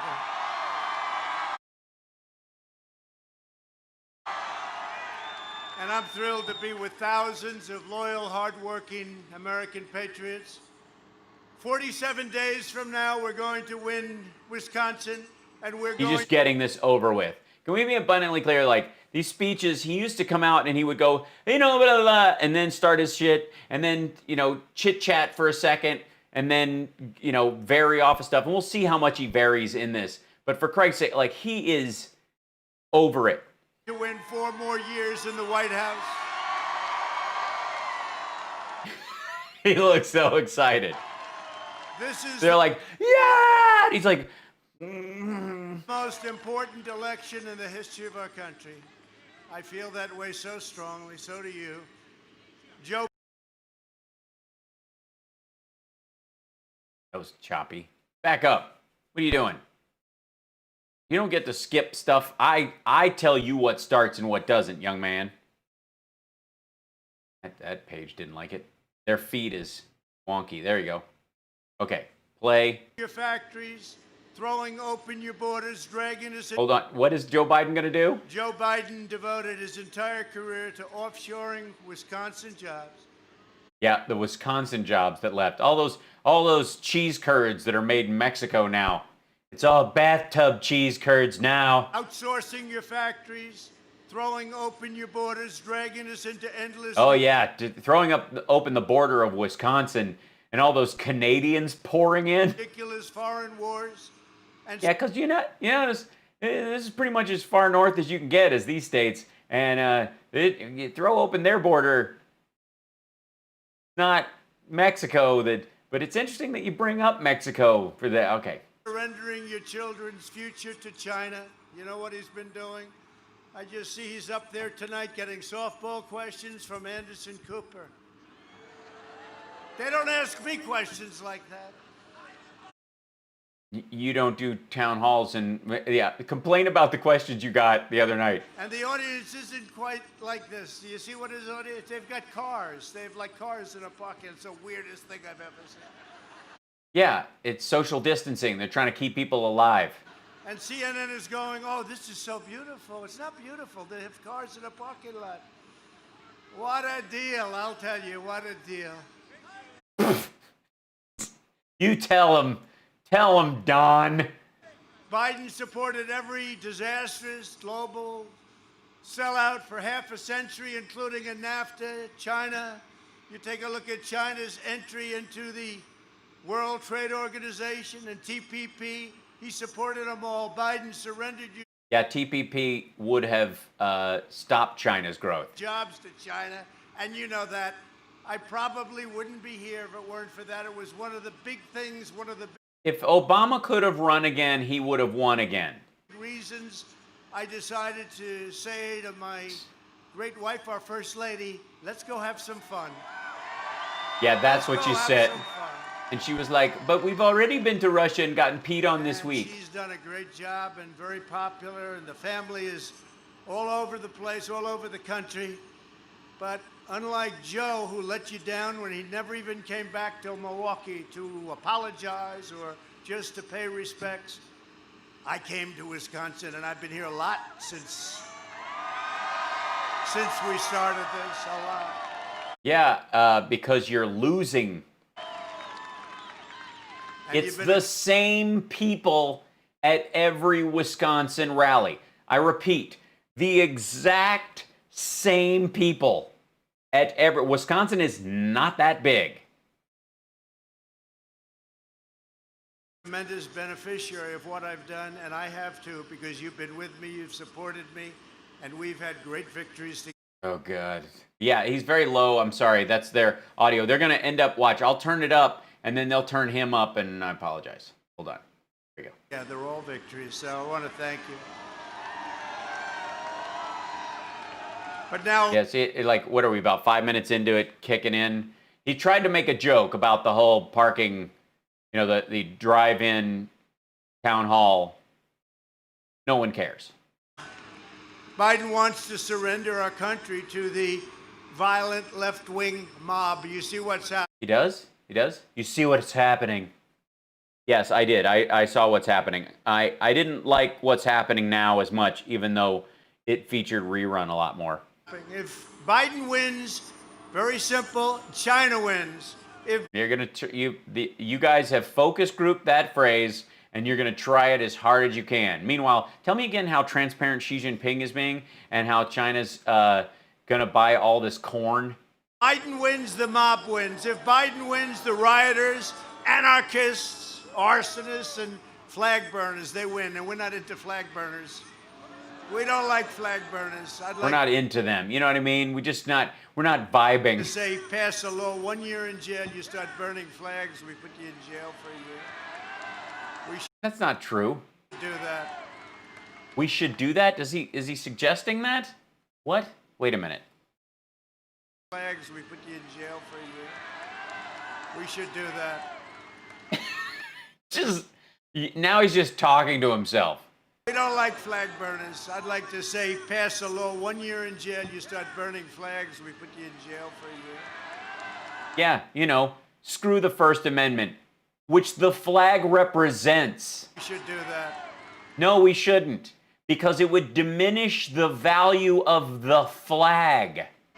They would have done that. It's a different world, I guess, but it's sort of coming back to the way we have to have it because we're for law and order. They say, don't use that term, it's too tough. No, everybody wants... Who says that? Who says don't use that term, it's too tough? Who's, like, okay, first of all, I know somebody in his staff has been talking to him about this stuff, but for God's sake, like, they have to, and by the way, let me see if I can find, we'll go over here. Maybe they're already, see if they... But we have 3 vaccines right now. They're in the final stage. This one's louder, trials. so I'll back it up. Hold on. Jobs and factories back, and that's a continuation because I don't know if you know it, it's sort of coming back to the way we have to have it because we're for law and order. They say don't use that term, it's too tough. No, everybody wants law and order. Minorities want law and order. Everybody wants law and order. They have to have it. Try to turn the I'm gain running up. for the re-election, and a very important re-election to bring jobs and factories back, and that's a continuation because I don't know if you know it, the single greatest year Wisconsin has ever had was last year. The second best year that Wisconsin has ever had was the year before. And the third greatest was the year before that. And it's beginning to look like a trend that started 6 years ago. That's what the third was the year before that. And you're going to have your best year economically next year. It's all heading No. in that direction. No, it isn't. Unless you own a restaurant or a bar or you like an elder care facility or a tutoring service or a school or anything but delivery. Pandemic given to us by China. But we want to put the violent criminals behind bars, and we have to ensure the future belongs to America, not to China, not to other very terrible forces out there. Because if we win, very simply, America wins, and that's what we want. We want this great country. If we win, America wins. If Biden wins, China wins. No. Over the last 3.5 years, we've secured America's borders, fixed the disastrous trade deals. They have been the worst ever. It was not even, when I looked at these, I studied them, and I used to talk about them. They had to be bad. When I started studying, I said, who are the people that made these deals? Grossly incompetent people. Brought back our manufacturing jobs, rebuilt. What was the big detail that stuck out to you? I mean, Biden just talked about mRNA and about, immunogenesis. So what was, just to give it, I mean, just throw one out there, man. You studied them. I mean, whenever I study something, I always find that there's a detail or two that sticks out to me. You know what I mean? When you really look deeply into stuff and you're like, I learned a lot of new stuff, but one of those things really jumped out at me. I mean, the percentage level of difference between, trade between like European countries and Asia over the course of 10 years in the United States was a variant factor, but it was really cement and steel that offset the cost balance, which made it look more outsized. The different, that stuck out to me. I'm bullshitting. Like he didn't study this. The awesome power of the U.S. military and obliterated the ISIS caliphate. We obliterated it. Yeah, the last 4%. Obama was not able to do it. He wasn't able to come close. He was. 96%.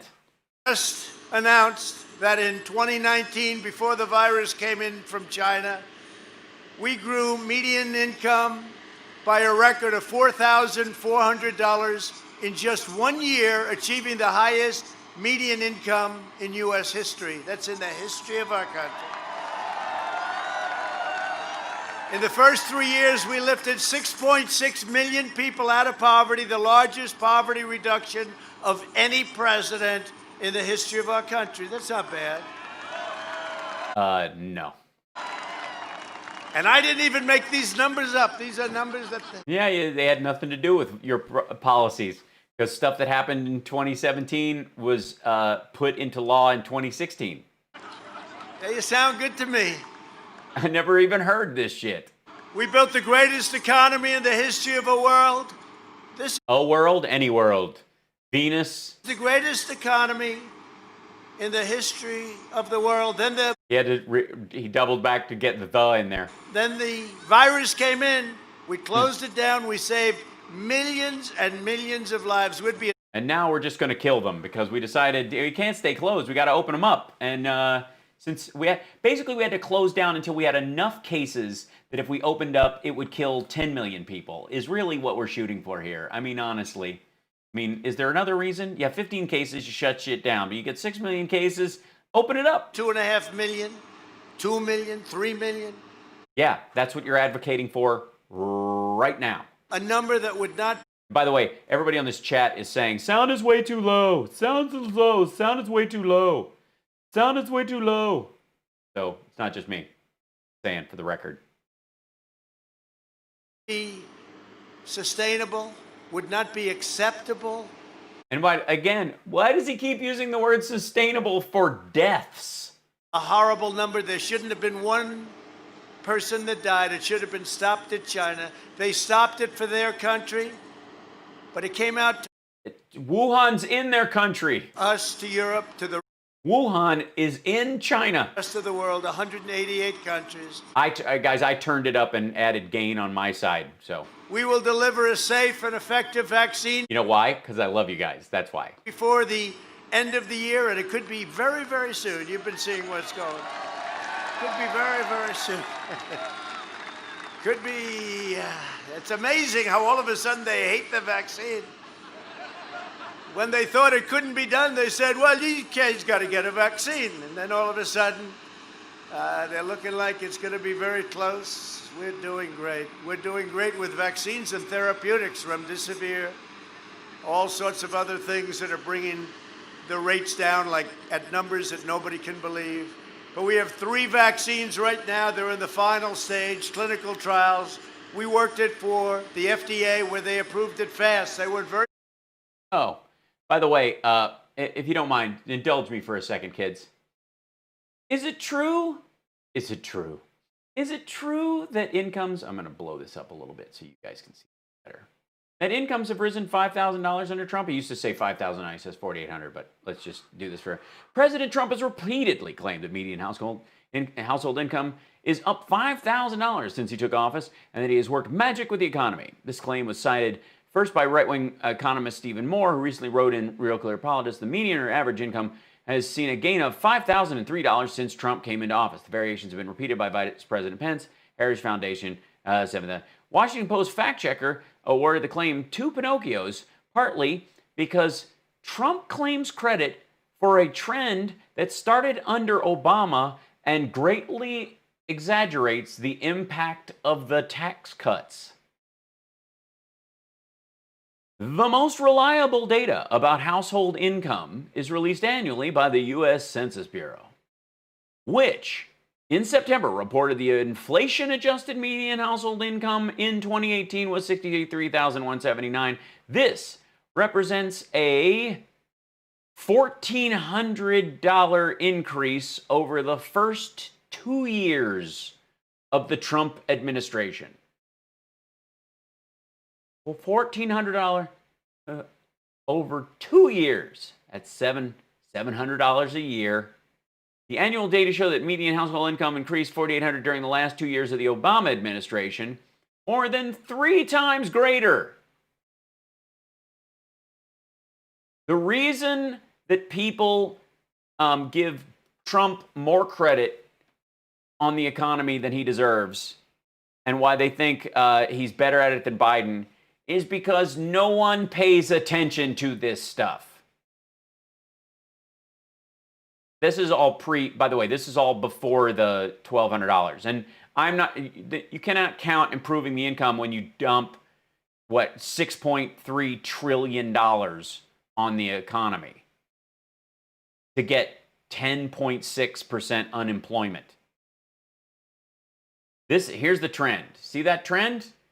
Look at that. So here's 2008 The median income, this is where the strike started to happen. Then it slowly went down over time as people lost their savings, lost their jobs. Everything, companies restructured. People had to find new jobs. They had to move. And then 2012 went up. The year had a slight slope down, still above the lower average. And then, starting in 2014, just like that. And then we hit 2016, by the way, which is right here. And it doesn't continue up this way, which is what it would do under Obama. It starts to tail off. Notice that? Notice the increase from here to here. And notice where that increase would be if it went from here to here. Where would your median income would be like $80,000 if Obama was still president. This is the difference under Trump. There you go. So that little bit right there. This is the difference under Obama. Well, we'll start here because that's where we'll even count. I would say here's where his policies went in place, where they had to fix stuff or whatever, but even including the dip. So here we go. It would start here. This is Obama right here. This is the natural rise on economic policy under Obama. It goes like this, from here to here. Without the recession, without anything else. This is the policies of the Obama administration minus the wreck that Bush handed them. Goes like this. And then Trump gets into office and it peters off like that. It just arcs over. It just starts to go back the other direction over time. So I'm just can we, thanks. Can we just, all right. Fast, very quick, at levels that nobody else could have ever achieved. No other administration, certainly the last one, because the last one what? This one was grossly incompetent. In fact, really? Because their increase, even if you don't include the drop, kicks yours ass, and they recovered from an economic recession. That's why I'm here, because if it was good, I wouldn't have run.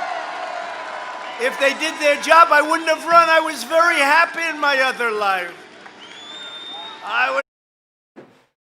He sounds happy. I was very happy, but I'm very happy in this life, more happy, because nobody has produced in 3.5 years, the first 3.5 years, nobody has done what we have been able to do. Nobody. Bullshit.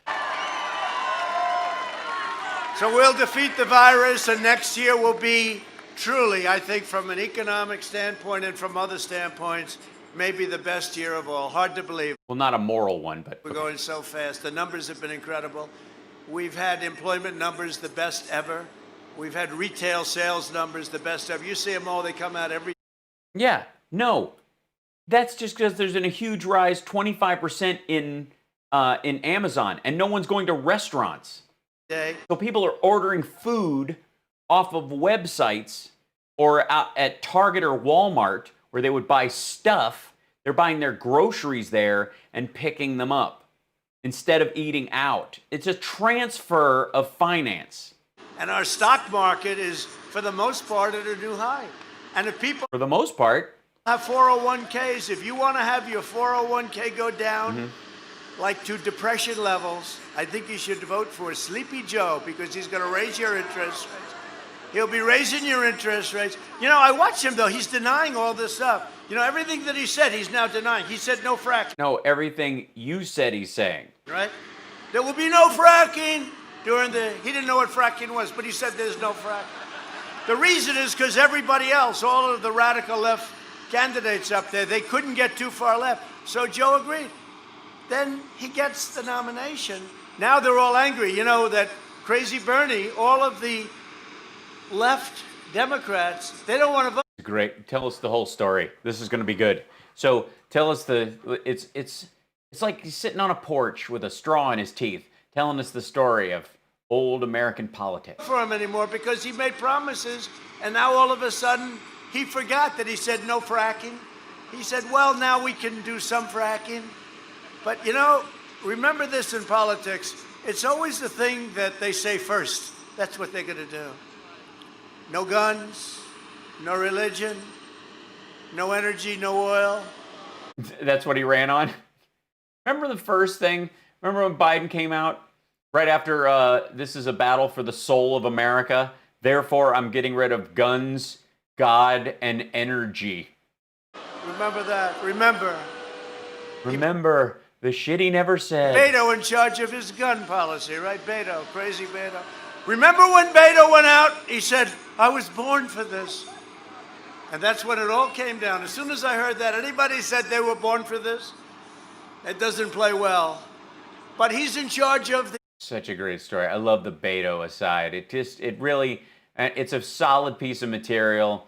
It's been workshopped. He's tightened it up to where it's almost entirely forgettable. The Second Amendment, and you won't have a Second Amendment. Frankly, you wouldn't have a Second Amendment if I didn't get elected. It would have been obliterated. It would have... Yeah, all Obama needed was a third term to get rid of. I mean, he was gonna grab the guns for 8 years. He was so busy. Been torn up. Maybe it would have been totally knocked out. But there's tremendous pressure on you. Yeah, it's in the Constitution. Second Amendment. As long as I'm here, you'll always have a Second Amendment. We've always had a Second Amendment.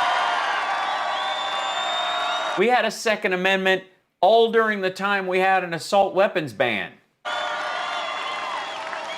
Oh, Trump is definitely using a teleprompter. But I want to just say, they do disinformation. They make up a phony story, and then... Let's hear it. Is this the suckers and losers thing? Which the people who are present actually say, yeah. Go with it. They make up a totally phony story. It's called disinformation. Is that what it's called? What's different? Disinformation. Information that where you diss somebody. And one of the things, what they did, the worst of all, was the soldiers, because nobody loves our soldiers like I do, and they. It's interesting wording. No one loves our soldiers like I do. I mean, Annie Wilkes loved her favorite author. She just did it in her own way. Made up a phony deal. They just made up a phony deal. And that's why I say the gloves are off, because, when they do that, that's worse than what I'm going to talk to you about. That's Big Ten. We got it back, right? We got Big Ten. I can be vicious, but let's talk about football. This is so lame. But the soldier story about standing over the graves, the one I'm talking about. Then they do a commercial, and I said, hold on. Somebody in the Facebook chat room is literally saying, "Why won't Joe answer questions?" He's doing a live town hall right now. The good news about that is the gloves are off. I can now call him grossly incompetent. The man is incompetent. Oh, yipes! Grossly incompetent. Clutch the pearls. Oh, the language. He is truly becoming vicious. Grossly incompetent. He's been there for 47 years. He didn't do a thing. Now all of a sudden, in years where he was never considered smart, but now he's really not considered smart. And now... Really? Explain to us what mRNA is and the difference between the two tracks of vaccines that are going through. Break it down for us. All of a sudden, he's going to do what he never did in 47 years. He's going to, when you're president, you have more ability than when you're a House member, a senator, or a vice president. When you're president, you see. He's going to do this and that and everything that I'm doing. Everything that we're doing. No, you're saying he's going to do everything that you're doing, like setting cities on fire. But I want to congratulate the Big Ten Conference on yesterday's announcement that the fall... Oh, this is vicious. ...season will start very soon. Oh, I hope your team does well after all that. I hope that team does well. Whatever team that is, I don't know. But I especially want to thank a... It's easy to grin when your ship comes in. Football legend, he was great. Wisconsin's own Barry Alvarez. He was great. Good. Gotta be... Well, was he great or was he good? Careful when you do that. You know, a lot of times you don't like people too much. They say, oh, we don't. But he's a good man. We worked with him. What? Sometimes you say people are great and the whole place boos. Worked with a whole group, including the commissioner of the league, did a very, very good job. But we called them, and the reason is that they took an ad. In other words, another one, disinformation. They took an ad saying I was against football. I'm the one that said they shouldn't close. But I said that, you know, if they close, they close. But then they took an ad saying I'm the one, I didn't want it. I wanted it closed. So then I said, well, no, I don't. I want it open. Let me call up the commissioner. We called up the commissioner. Such a great story. You guys want to hear that again? It's riveting. And he was great. He said, you really think so? And bottom line, we worked very hard. Lots of calls to lots of different states. Oh, a lot of, I mean, the work. I mean, you think you work in your job. Imagine making phone calls. Lots of people. We dealt with the players, the parents of the players who are really the boss. That's okay. I won't say that. You just did. But these are players that have a shot at the NFL. They have a shot at pro football. We want the NFL to proudly stand when they sing our national anthem, right? So important.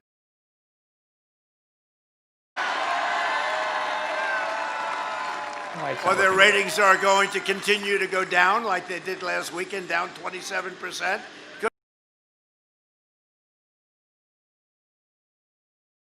Work? Hold on. Sort of froze up. I don't know if that's me. Is that me? In fact, sometimes I have to turn it off. I can't do it anymore. I can't watch me. It's always, I can't watch me. Wait, I what? can't watch. I don't want that. You know what? We have enough politics, right? We have politics here. We have politics all over. It's a presidential campaign. In fact, sometimes I have to turn it off. I can't do it anymore. I can't watch me. It's always, I can't. Yeah, is that why Fox turns it off? Like, yeah, no, I mean, even I'm like, oh yeah, play Biden. Watch me. I can't watch. But no, we have enough politics. We don't want to watch now on Sunday. Oh, here we go again with the politics. Let them play football. Let them stand and salute or put your hand on your heart and be politics. Proud of our country and be proud of our great American flag. And then go home to the mansion and have a good time, take a nice sauna. And then if you want, after you recover, you come out and you go and you do your thing, whatever the thing may be. But people don't want to see it, and the ratings are down. Here we go again. You know, I thought we taught them that lesson 2 years ago, didn't we think? I thought we taught that lesson. No. You didn't pay attention to the peaceful protests, and you didn't make any motion that you were actually going to help with what they were actually protesting about, and therefore shit got worse. But Biden would absolutely eradicate your state's economy. I know this state very well. It's one of the reasons I made the great deal with Canada and Mexico, but Canada, because they were taking advantage of you so badly. No, they weren't. Wisconsin by itself, their dairy production is overwhelming for Canada's dairy production. They make so much more product than Canada does that Canada can't compete. On your dairy products. You know, you had a 287% tariff on your dairy products with Canada. No, not on everything, specific items. People don't realize Canada is one of the toughest negotiators, and they treated your state and this country very unfairly until I... Why? Why is that unfair? They make enough dairy for their population. They're keeping the prices stable. If they get flooded with American cheese and milk, and in some cases eggs, their farmers will just go out of business. And then if there's a pull on the amount or a supply run in America, they're going to be left without the infrastructure to have their own dairy products. Came along. It's the same reason we do. Very unfairly. Did you know that? 287, but I saw some farmers. And this was like the straw that broke the camel's back. They had something called specialty milk. Does anybody know what that is, right? You know. A lot of people. It's a small little grouping of milks. Specialty milk. But this was the final straw, and I met some people, and Canada finally did it to them like they did it to everybody else, and they raised the tariffs massively. They made it impossible. They tried to take over that business too, along with all of the other dairy products. Take over that business. It's their country. It was just massive. They have a Canada first policy. And horrible what they did. And that really got me going. The little specialty milk, specialty products, a small portion, but you know what? That was it. And we have a great deal. The USMCA is a great deal, and I'm very honored to have done it. But it was all because of specialty milk and the... Oh my God, hold on. Let's look it up. Jesus Christ. New window. Specialty milk.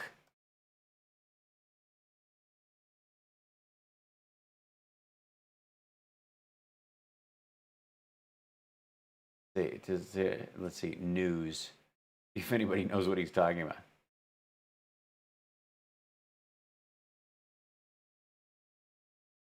The first thing, by the way, first thing that comes up, can I just show you guys? Donkey milk. Benefits, uses, and downsides. All right. That was the first thing that came up when I looked up specialty milk. Donkey milk. Please say donkey milk.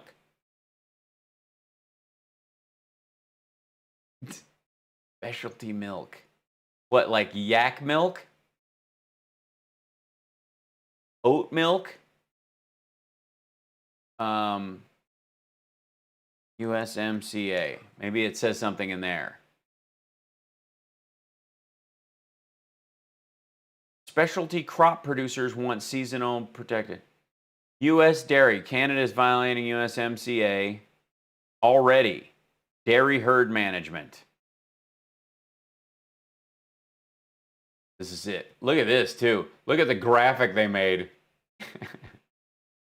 USMCA! It's like a truck, but with cheese. Stock image of the U.S.-Mexico-Canada agreement. USMCA.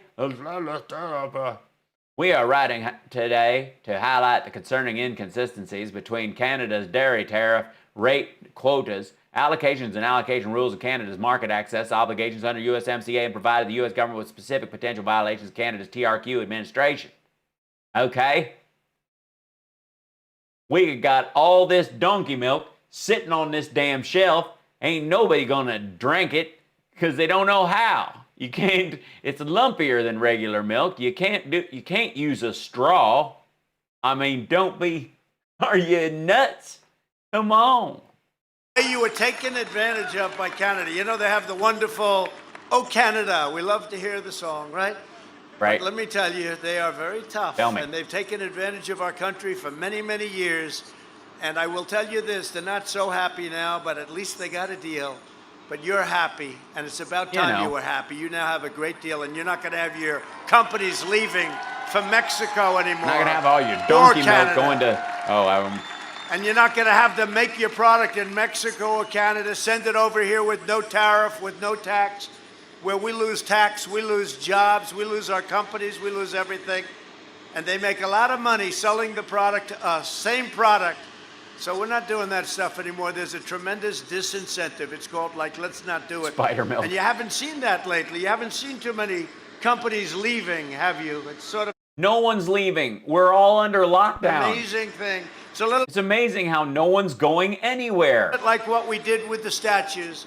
So on the statues, they were knocking them down 3 or 4 months ago. I said, do we have any laws? No. But there was a very old law. I said, well... No, there's no law, but there is a law. What was it? You get 10 years in jail, 10 years in prison. They actually use the word prison, which is a tough word. No, it isn't. It's what it is. Federal crime. You get 10 years in prison. We don't have federal jails necessarily. We have holding areas for trials. You knock down a statue or a monument. I said, let me see that law. I want to see that law. Right, Glenn, right? Right. I want to see that law. Where's Duffy? Is he there too? Oh, look at the guy. He's climbing trees tomorrow. and Rachel.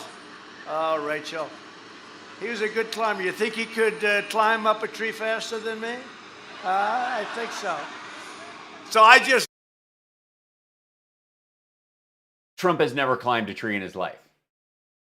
That's super weird. I want to tell you, so what we've done in a very, very short period of time is what nobody thought.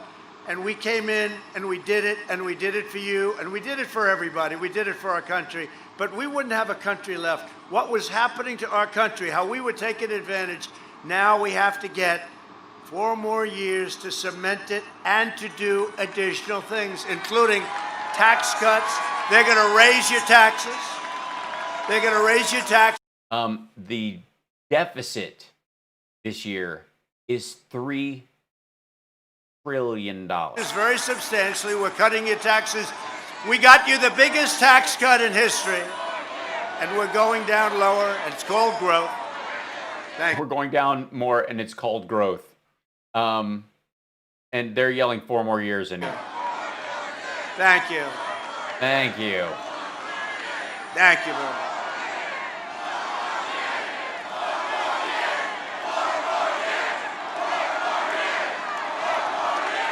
Thank you very much. So big tax cuts, big regulation cuts. Doesn't care. The Democrats, they want to... Democrats, they want to just really break us down in terms of our competitive ability to compete with other nations. Do you know... Excuse me.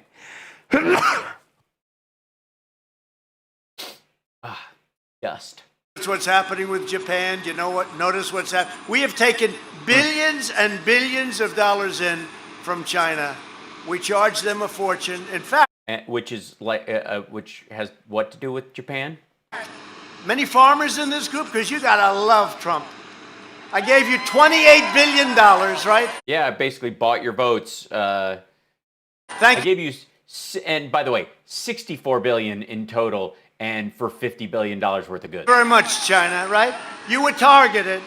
$12 billion, Sonny Perdue, Secretary of 12 billion and then 14 billion. So I said, what is that? 26 billion. Agriculture. I said, Sonny, how much have they been hit for, targeted for? Remember when China said, we're not going to do anything, we're not buying, they thought they were going to put pressure on us. Sonny said, sir, 12 billion the year before. Understand, like I said, a majority of this crowd has been to multiple rallies. Same shit every time. Last year was 16, total of 28 billion. They totally buy from Brazil. They buy from everybody, Tom Hanks fan. Like, they buy from everyone. 28 billion out of the tariffs. China never paid us 10 cents. Yeah, they did. We had a $250 billion trade deficit because we bought $500 billion worth of stuff from them, and they bought $250 billion from us. 10 cents, $250 billion a year. 10 cents with Obama and Biden. And in all fairness, with no president, they paid us nothing. They pay us now tens of billions of dollars. I took a small portion of it.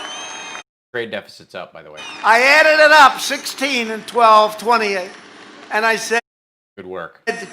$28 billion is going to the farmers. Did everybody get that money, right? You had a very good year. You know, the farmers have had a very good year. Last week... Notice the silence? China ordered, and you have to understand, I view China differently now than I did 6 months ago. We made a great trade deal, but I view it differently because I don't know if I can ever view it the same. But I don't know. Will I ever be the same again? Last week, they know how I feel, and they're very smart. So instead of saying, we're not going to do business, which would have been okay with me, we would have worked it out somehow. You would have been very successful, the farmers. But last week, they had the largest order of corn. Did you know this? In the history of our country. Did anyone know this? The farmers? From China. Thank you very much. Thank you very much. They didn't buy anything for 3 months, and then the 4th month, they bought all 4 months worth. Largest order of soybeans in the history of our country. Same thing. and one of the largest cattle orders in the history of our country because they're very smart. No, because their food is rotten. Somebody else. Their livestock is dying, and they have hundreds of millions of people to feed. Would have said, well, let's not do business, and then it would have been easy for me. But they gave us so much. I have every farmer calling up saying, please do me a favor. We love this. We love this. This is a great deal. It's a great deal, but we feel differently about it, don't we? We just feel differently about it. Yeah, we just feel it. You know what I mean? I'm just like, I don't know. Like, okay, I guess. Talk about it like I used to. I talked about it. It was great. And it's turned out to be a great deal, but I don't talk about it the same way. At no time before. I don't know how we got on a corn conversation, but I was tear gassed at a corn show once. That's fun. Has there been a clearer choice between two parties? That's true. Two visions, two philosophies, or two agendas for the future than these two parties? You got law and order on one side and you have chaos on the other? Yeah, which side is which? Notice how he, notice he doesn't make the actual distinction. On November 3rd, Wisconsin will decide whether we will quickly return to record prosperity or whether we will allow... You mean that we had under Obama-Biden? Biden and the Democrats to impose a $4 trillion tax hike, ban American energy, ban American energy, confiscate your guns, which is what they want to do, shut down the economy, destroy the suburbs. You know, they were destroying our suburbs. You know that, right? Yeah, were they? Yeah, all those suburbs that just vanished. I don't know, if somebody said, you're just doing okay in the suburbs. I said, how can I do okay? I saved the suburbs. I got all those brown people out of What there. I've done is save the suburbs. And you know this, I don't have to go into it, but I saved the suburbs. I think the suburbs, you know that last time, 4 years ago, oh, he's not going to do well with women. I did great with women. They said, well, a big thing. Remember that? Electioneer. He won't do well. This will be a very short. Not doing well with women. I did great. They said at the end of the night, after they announced I won, they said, what happened? Well, he did very well with women. I don't know how it happened there. They said he did very well with African-American community. He did very well. No, he didn't. With Hispanics. No, he didn't. They said he did very well with everything. We kicked their ass. Except the popular vote. That was The speed is kicking in now. No, but was that one of the greatest evenings ever, remember? Glory days. And remember all the fake news? Look at all the, oh, lot, that's a lot. Whoa. That's a lot of people back there. Look at that. The red lights are on. Don't worry, I won't say anything bad about you, CNN. Because as soon as I'm getting ready to say something about fake news, et cetera, the lights start going off. So I'm not going to say, whoop, one just went off. You can tell by the lights. They got that little Fox News. Beautiful red light. You see it? But I won't say anything bad about it. But they are fakers. And you remember when they... They are fakers. When bing, bing, bing, bing, bing, doop, doop, doop, all the red lights go off. Remember when they were saying that the polls are terrible? Actually, these polls are very good compared. That was so bad, it was like, why did anybody vote? They're called suppression polls. They make them so bad that you lose all your appetite, you lose all your spirit, they take your guts out. Yeah, you can't eat, your guts are all over the floor. How are you supposed to vote when you're just scooping your guts out up into your belly? You know, it's just... And you don't go and vote. And your wife looks at you and said, darling, I love that guy, but he's not going to win. He doesn't have a chance because the polls, he's down 10, he's down 20, he's down 50 points, darling. He can't possibly win. Let's go have dinner and then we'll come home and watch his concession speech. But my people didn't buy that because my people went out to vote.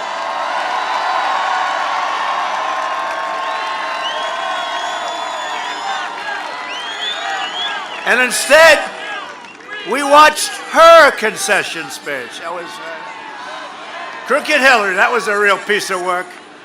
Remember when she was saying, will you accept the decision of the voters? Will you accept that decision? And I didn't, I wasn't perfect. I said, I'll see how it works out.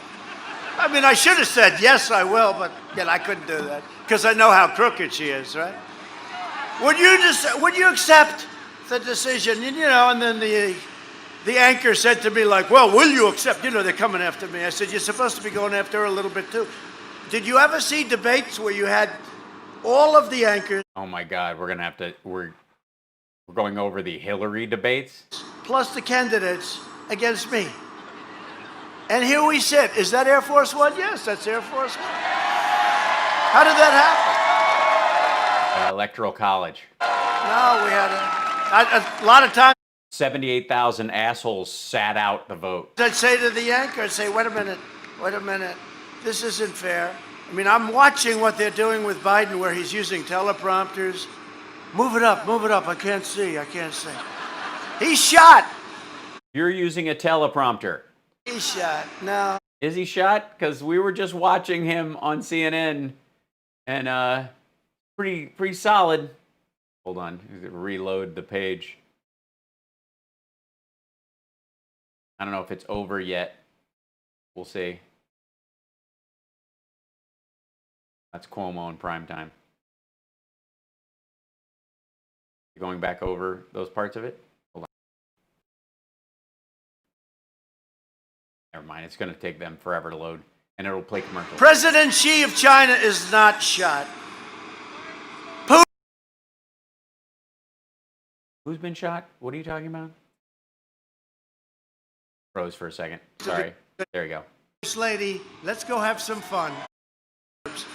And you know this, I don't have to go into it, but if I didn't terminate it, which I'm proud to have done, but if I didn't terminate it, and they got $1.8 billion in cash, how about that? If I didn't terminate that stupid deal, first of all, you wouldn't have the deal in the Middle East, and all these countries are joining. It's happening fast. Amazing. They're all wanted. They Bahrain, UAE, finally the bullets have stopped and want to all join. We did it, you know, the reverse. We did it the reverse. Thank you very much. Thank you very much. they're yelling Nobel Peace Prize.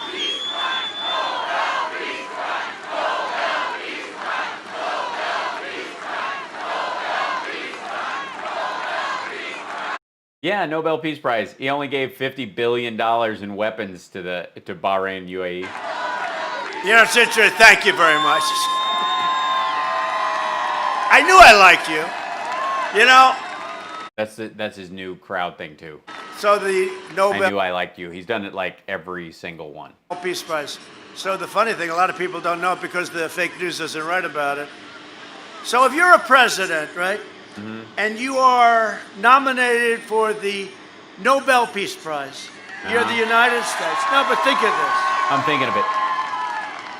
That's a big deal. I mean, Obama got it like in his first couple of weeks, and nobody knew why he got it, including him. Remember, he couldn't tell you why. He had no idea. To this day, he has no idea why he got it. But if you're a president and you get nominated, then 2 days later, you get nominated. Did you know this? A second time for a different deal. Kosovo. Serbia. They've been killing each other for hundreds of years. I stopped. For hundreds of years. Kosovo and Serbia have been killing each other for hundreds of years. A lot of death, and I did it like easy. It wasn't hard for me. It's sort of a natural thing to do. But we did a good thing. But you know what? Mm-hmm. They did a check. So I got nominated twice for the Nobel Peace Prize. That's a big deal. I don't know. So interesting. I should have gotten nominated 7 times because we did a lot of other things. But these are for 2 different deals. And not one mention was made on the evening news. Think of it. Now, when Obama got it, it was headlines. Our president just got the Nobel Peace Prize. He was. And a lot of he's very mad. A lot of the news was, why did he deserve it? No, and right-wingers went crazy and have still to this day. But this has been the argument. Just nominated headlines. Like his first little while, he got it. And to this day, and frankly, he did a lousy job. He was a lousy president. He really was. Okay. Thank you. By the way, Carter created more jobs than you before the pandemic. And his vice president, I'll tell you what, his vice president. You would need to create, not just have people go back to work, but create 16 million jobs to catch up Jimmy Carter at this point in your presidency. It was very good for you know who? For our Hunter. Where's Hunter? Remember the quid pro quo? Remember, I'm not giving them that $1 billion unless you get rid of that prosecutor. And whoa, they got rid of the prosecutor. Here's the $1 billion, right? But they don't want to play that too often. It was in public. Nobody gives a shit. No, you have to look around for it. No, it's a very unfair deal. Nah. But as the expression goes, we won. I don't know how the hell we did it, if you think about it. When you look at the opposition, when you look at how unfair it is, and these guys know very well, you look at how unfair it is, it's pretty damn good. But we have a if only if everybody had actually voted. lot of support. We have tremendous support of the people. These rallies, look at this rally. These rallies are incredible. And I will tell you, Sean, I think these rallies, I think there's more spirit this year than there was 4 years ago. And we had a record. And no, you didn't.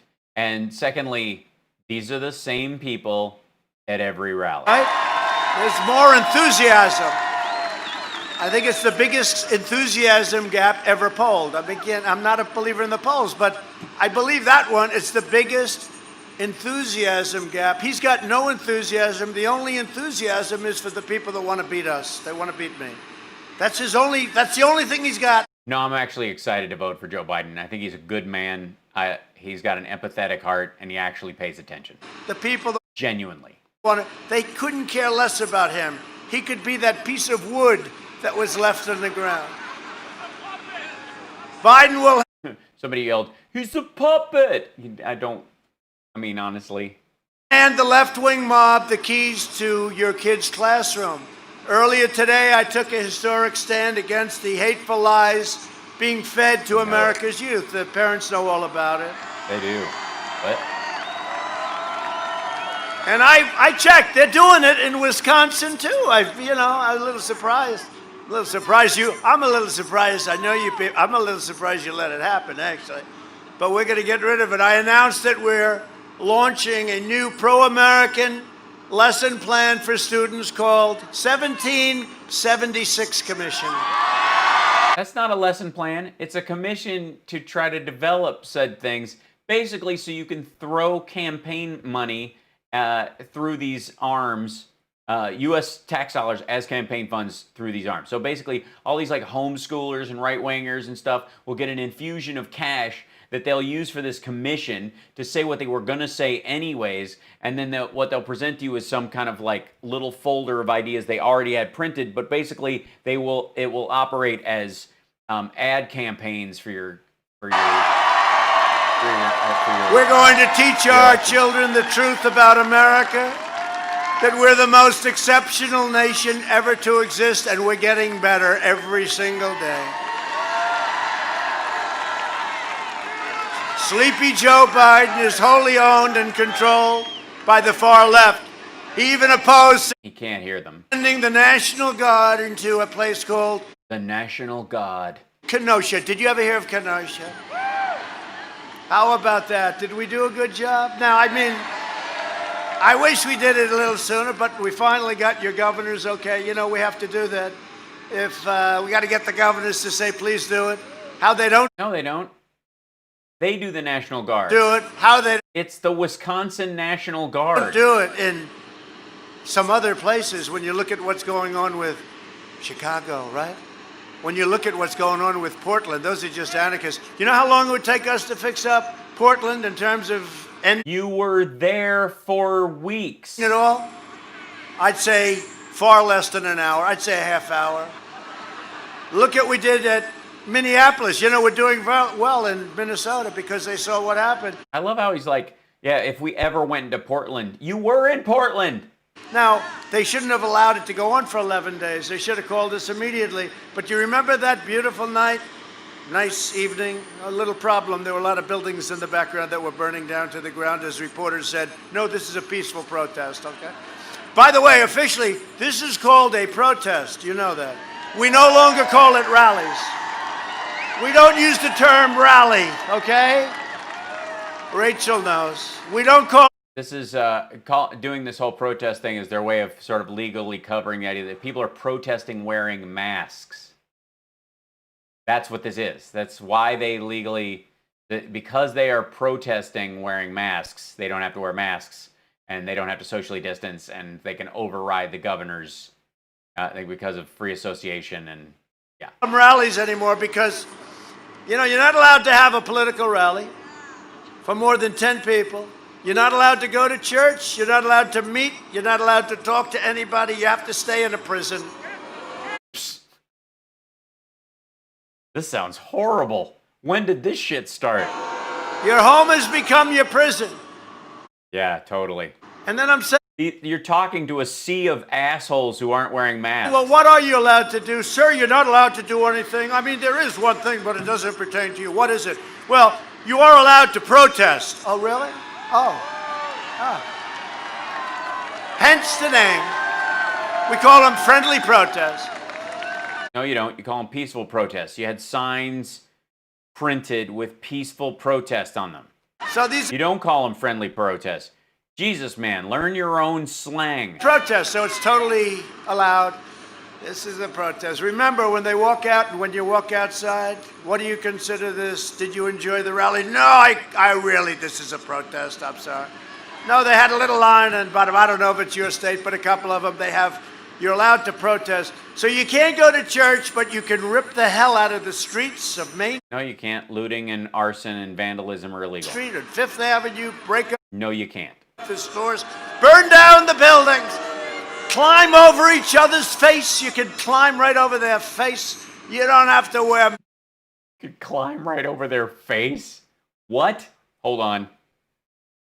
Climb over each other's face. You can climb right over their face. You don't have to wear masks. You don't have to do anything. 25. You are the mask. You are the mask. You just climb onto their face and be the mask. That sounds dirty. 1,000 people walking down the street, looters, anarchists, agitators, burning down stores, throwing things at police. They've taken the authority away from our police, our great police. They've taken their authority and their dignity away. We're giving it back. We have to. We have to. By the way, I was endorsed by New York's finest, and we're with them all the way. I was just endorsed 2 days ago by Chicago police. I think that takes courage, right? Philadelphia, Florida, Texas, everybody, Ohio. I don't know, did anybody, is there one group of, even if it was a tiny little group of 2 or 3 police, did anybody endorse Sleepy Joe? I don't think so. Yes. But we did a great job in Kenosha. We got out there. I went there, as you know, a little while ago. But had we not gone in, that place would have been burned to the ground. No. They did You damage. didn't go in. We should have gone in. I wanted to go in the first night. We would have stopped it immediately. But it was a great outcome, as was in Minnesota. Again, if they would have called us early, it would have been over. Portland, I'd love to go there. That would be so easy. You know, in Seattle, they heard we were coming in. They gave up. They heard I said, that's enough. We're going in. I don't care. We're going in. Do you have permission? No, we're going in. They took over a chunk of the city. And when they heard we were going in, it's like, well, we give up. That was the end of the Seattle problem. Now it's a terrible thing that's going on. All in Democratic-run, super liberal-run cities. They're red. The red cities are doing great. I think we're doing great all over. The Republican cities, you know, we're fair. We're not stupid. How stupid these people are. How stupid. Did you see Chicago? 48 people shot. 6 died. You know, we're in Afghanistan. We're pulling the troops. You know that. We're coming back. We're almost finished. Oh, yeah, there's more there. We're pulling, finally, these endless wars. These endless wars. And we had to fight other things, but we've done a great job. But we're acting like a police force over there. No, we're pulling troops. We're almost out of Iraq. That's another one. We're down to about 2,000 troops. Did you know that, Sean? 2,000 troops. So Syria, we're out, but we kept the oil. So we have some. Was it okay that we at least kept the oil? You know, I feel badly because we have some troops. Oh, you haven't pulled the troops. I said, no, we're gone. We pulled all the troops out of Syria. You put them in Saudi Arabia. Remember, we were supposed to be guarding the border between Syria and Turkey. I said, why are we doing that? They said, they weren't guarding the border between Syria and Turkey. That's not why they were there. They were working with the Kurds to fight ISIS. Well, you know, we are. I said, wait a minute, we have an army of 100,000 here. Yeah, it's a good point, Tammy. The shootings are not done by the protesters in Chicago. It is wholly unrelated. An army of 25, 30,000 here. We got 5,000 soldiers in them. That's a very dangerous position to be in. I don't like it. They've been guarding their own borders with different names for 1,000 years. Why the hell do we have to be over there guarding their border? We want to guard our own borders, right? Where we're doing very well. Yeah, nobody's coming into a country that has more deaths than any other country. We're doing great on our southern border. You know, I hate to say this, but that wall is going up very rapidly, 10 miles a week. We're up to 330 miles. Oh, totally. And that wall will be No, you're not. Notice how I got 30 miles in 4 days? Lie. finished very soon. You think that was easy? That was not easy, our great congressman over here. That was not easy. The Democrats were totally in favor of a wall until I said, when I came in, we will build the wall. As soon as I said it, they were against the wall. No, they didn't. You wanted a nationwide wall that covers the entire southern border, paid for by the military, after you said Mexico would pay for it. They said, we don't want you to build a wall. Walls don't work. I said, no, walls always work. Oh my God, you know what else wheels. works? The wheel. The wheel in the my wall. God. Wheels and walls. Okay. Do we talk about axles again? I mean,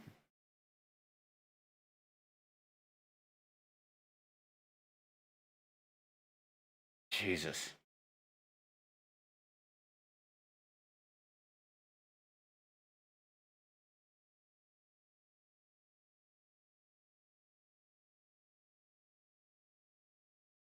Yeah, walls are obsolete, actually. Mud huts, thatch. Have you heard of the Three Little Pigs, perhaps? It is the story of 2 out of 3 walls becoming obsolete.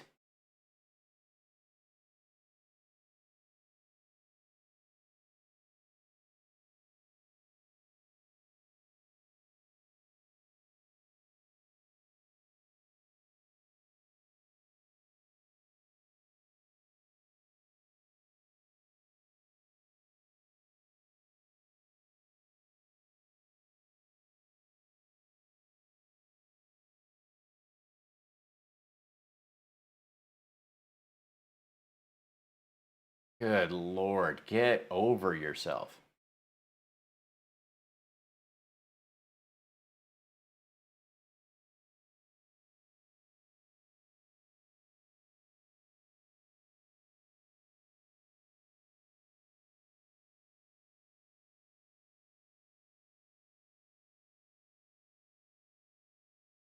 Crazy as a bedbug. I don't know if you'd want to bring those up considering the fact that Mar-a-Lago and Bedminster both have issues. Oh, sorry. Sorry. Thank you. She decided to make a nice little stop in at the beauty parlor. How did that work out? I don't know. Not too good. It didn't work out too well. Can you imagine the owner of the beauty parlor is a MAGA lady? She loves Trump. Oh, can you believe it? Yeah, I can believe it. And I don't know what it is, but I think if I owned a beauty parlor, I had a customer, I'm not so sure I'd be turning her in. The owner turned Nancy in.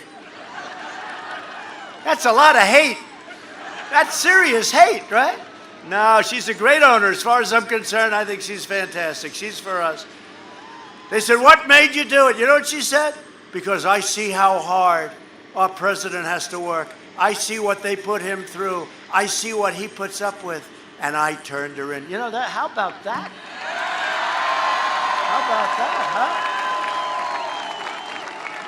huh? Oh, we love her. She can do my hair anytime. I think I'm going to call her in. Check it out. Maybe you can do something. Maybe you can improve it. It's not bad, though. I have friends that I have friends my age, they're not looking too good. Wow. By the way, instead of standing up for America, Joe Biden and the Democrats, they condemn America. And war is always waged on our great law enforcement. We love our law enforcement. Kamala Harris, that's another great beauty. Kamala Harris, that's a beauty. Remember, I tell this story all the time. When you pick somebody that's hot, that's going in the right direction, right? She came out, she was at like 14, 15 in the polls. 15, and she 12, started going 10, down, 9, down. 5, It never stopped. 3, 1. It drove her crazy. She was terrible in the debates. Wait till you see what, well, I don't want to put pressure on her, but wait till you see what Mike Pence does to her Oh, yeah, let's see it. in the debate. But I don't want to put pressure. Poor Mike, do we have a great vice president? Is he great? He's great. And he loves this state, loves all the states, actually. He's just a great American. But you remember his last debate, what he did to that character from Virginia? That one wasn't good. The other guy's jumping around. Rah, rah, rah. Mike is just sitting there. We love America. We're going to lower your taxes. Thank you. You win. No, Mike is great. Yeah, she's no Tim Kaine. But Kamala Harris and 13 Kamala. members of Biden's staff urged their supporters to donate to a fund to bail out rioters, take them out of jail, get them out of jail as soon as No, protesters, peaceful protesters. possible, including one who attempted to murder a police officer and a man who was accused of sexually assaulting an 8-year-old girl. This is what we... What? Did they like, by the way, when you're trying to get those protesters out, make sure you get that dude who sexually assaulted an 8-year-old girl. Like that was on the checklist. Dealing with. This is what we're dealing with. You wish Ghislaine Maxwell You know, Kamala well. is considered Kamala. further left than Crazy Bernie. No, she isn't. That's friggin' goofy. And they got there. I mean, seriously, watch. You know the manifesto that Biden, it's not Biden. Biden's not agreeing to anything. His people, his representatives, because Biden doesn't know he's allowed. Please keep saying this, because after watching Biden tonight especially, the two of them. Let's not kid ourselves. Yeah, don't kid yourself, please. Yeah, applaud for him having dementia and not being able to put a sentence together. Biden didn't agree. They just told him what's happening. They said, listen, you're against fracking, but now you have to be in favor of fracking because you lucked out. Elizabeth Warren decided not to drop out. And when she stayed, Pocahontas, you know Pocahontas? Did anybody ever hear of her? She's another great one. Pocahontas. I said to her a long time ago, I've got more Indian blood Oh my God, we're doing this again? in me than you do, and I have none. I have none. Sadly. How I'd love a long little is this tonight? bit of it. But I have none. I said I have, and I turned out to be Guys, right. She since this choked, is- and she went for a blood test. Remember, what was it 1,024th Hold on, I'm checking something. ever? 10 cents from China. When the Wisconsin timber industry was threatened, I am what we do. We have trade deals. We announced a trade deal. Everybody's saying how great it is. Schumer and Pelosi see it. They have no idea what the deal is. We don't like the deal. Did you look at? Oh, of course we looked at it. It doesn't have tariffs. Oh, no, it does have tariffs. They know nothing about the deal. Automatically, anything we do, they just take the reverse. But you know what? I'd probably do it to them too, so I can't complain. You do. This is the projection of it. On perhaps no issue have our opponents more thoroughly betrayed working families of all backgrounds than on the subject of immigration. Under my administration, Here come the brown people. we've achieved the most secure border in American history. We ended the catch and release. You know what catch and release is? Yeah, catch them. They may be a killer, they may be a criminal at the highest order. You take their name. Then you're supposed to bring them to a court, like Perry Mason, right? But we actually catch them, take their name, release them, say, come back in about 4 years for your court case. We ended all this stuff. And you think that was easy? It wasn't easy, let me tell you. It was tough. But we I mean, it's just goofy. have a really good, secure border, and the Perry Mason. president of Mexico's Wasn't Perry Mason a defense attorney? been terrific. We right now have 27,000 soldiers from Mexico guarding our border. No, we don't. Yeah, and if we do, it's them keeping our people out of Mexico. We stopped asylum Yeah, we started forced hysterectomies to scare women out. fraud, and we've deported 20,000 gang members and over 500,000 criminal illegal aliens of the worst kind. We're enforcing the clear requirement that newcomers to our country must be financially self-sufficient and not reliant on welfare. They have to sign a document. We invested Yeah, okay, so you can catch and release people, that's ridiculous. But somebody signs a document, no, I will never take welfare. And then you let them in, I guess, if they've signed that or whatever. But what they're talking about is that if you require assistance at any point, it keeps you from being able to get citizenship once you've gotten in. So if you come in on a green card or a visa, you do it the right way, and you ever have to use assistance, like say during COVID when everything shuts down, we can erase your ability to become a citizen entirely, which means anybody who got the $600 UI or got the $1,200, if they were here on a visa or if they had a green card and they were in the United States, none of those people can be citizens now. That's what this is. $5 trillion in the U.S. military, including major contracts to build new warships that help save the historic shipyard in Marinette. Okay, how about that? I was there 2 months ago. Yeah, it's basically you're turning normal military production into socialism. Marinette. So that's a great company, but it was having a hard time, and now they're building, what was that? Like $6 billion worth of ships, and they're beauties. They started already, and we worked very hard on that. We had a lot of help from your congressman on that one, because a lot of people wanted that contract. But we got it for Wisconsin. You remember that? We launched the first... We got it for Wisconsin because I need you to vote for me. I've already got South Carolina. New branch of the United States Armed Forces. We gave them chemical dumping rights instead. This is in nearly 75 years. Because, screw Eastern Tennessee. Those hillbillies don't vote, right? That's right. The Space Force. The fact is, and somebody said it on the other side, an opponent said, whether you like it or not, Trump actually did more as president than he promised during the campaign. Like Space Force, that's a big deal. Think of it. Army. Yeah, everybody's like, wow. If only we had a Space Force. Navy, Air Force, Marines, Coast Guard, right? Think of it.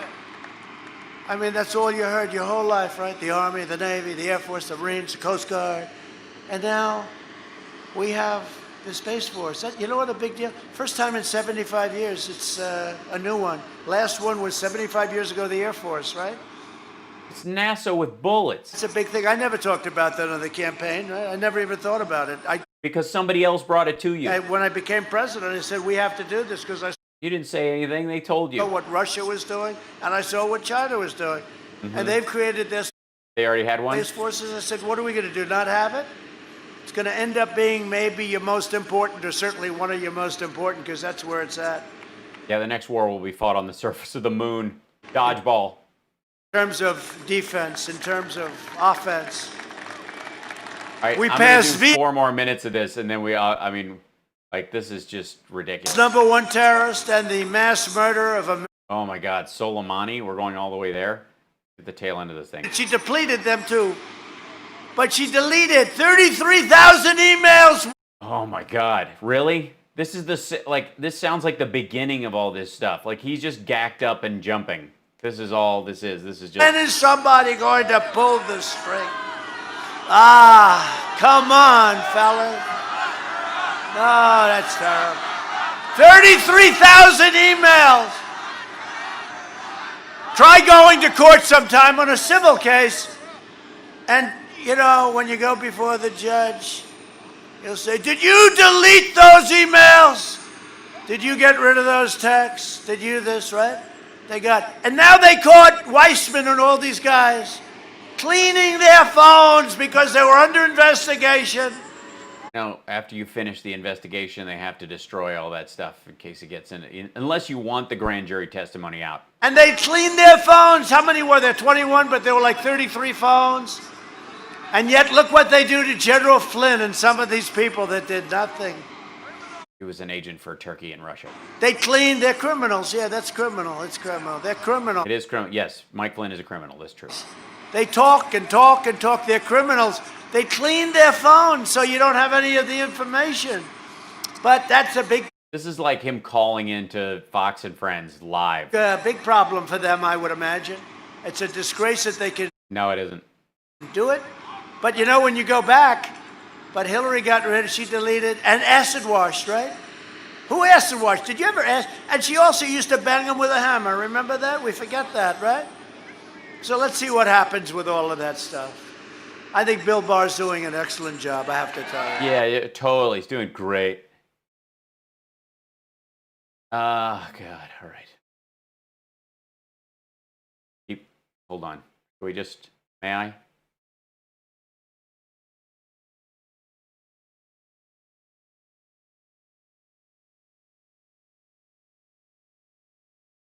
A U.S. State Department investigation of Hillary Clinton's use of a private email server while she was Secretary of State has found no evidence of deliberate mishandling of classified information by department employees. The investigation, the results of which were released on Friday by Republican U.S. Senator Chuck Grassley's office, well-known liberal Chuck Grassley.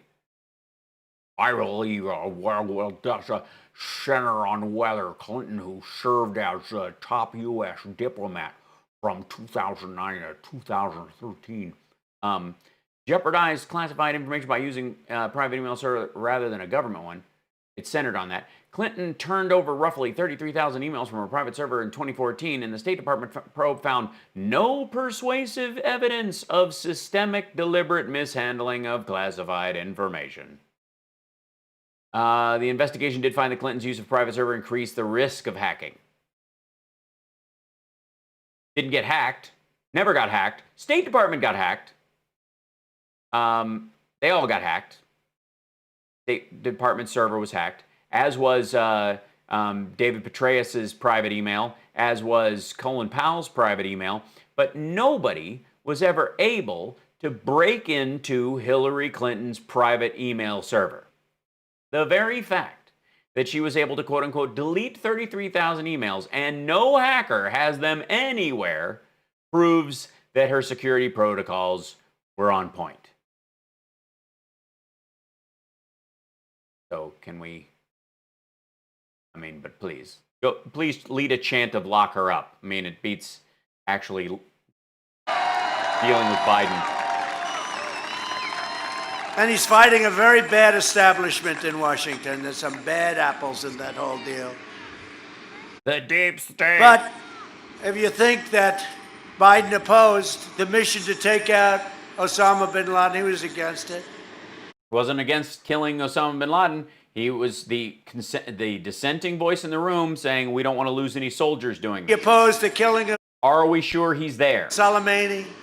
He oversaw the rise Yeah, that was a drone strike while the guy was driving to the airport. of ISIS. What a mistake.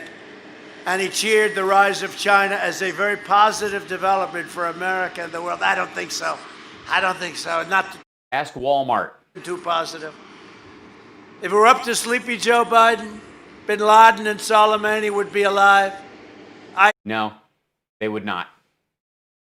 They would have, Osama bin Laden would have been killed at another time once they confirmed where he was and they knew they could get him without losing any soldiers. That was his primary. ISIS would still be on the rampage, and China would now be the dominant power in the world, and they're not even close, I will tell you. That's because of other issues they have, like 700 million pigs and their livestock dying and having to be culled because of a disease, and their real estate market being a Gordian knot of garbage. We have weaponry, the likes of which nobody's seen. You know, 2.5 trillion buys you some good stuff, especially when we have the finest scientific minds and military minds in the world. And then we sell that stuff to Bahrain and UAE and Saudi Arabia to get them to recognize, to not even recognize Israel, just have commercial flights. We have weapons the likes of which nobody's seen, and just hope to God we never have to use them. I say that, and I say it strongly. Hope that we Say that, but yeah, you sounded very strong. You look like you're about to fall over. never have to use them. My attitude was that, and I've learned this a long time ago, by having them, we keep ourselves out of war as opposed to bringing ourselves in war. But Oh, you mean like Reagan, peace through superior firepower, that idea? we have built. By the way, hi everybody. Thanks for hanging out. I know this is going way longer than usual, but hi. Created weapons the likes of which this world has never seen before. Okay. As a matter of fact, let's see if do they end this nonsense? Does he finish up? Where is this?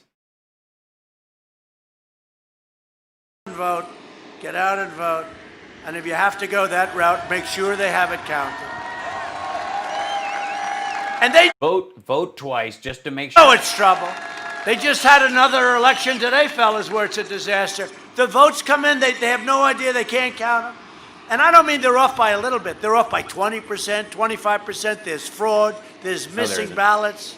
No, there They isn't. have a woman.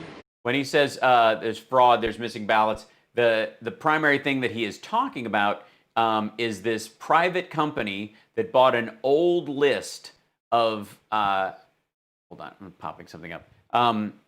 Bought an old list of voters, you know, the kind where somebody stands out in front of a grocery store and registers people to vote, and then you sign the thing, yeah, I'll vote, and here's my address, and just to get the person to piss off, people write their dog's name or Dr. Zeus or something.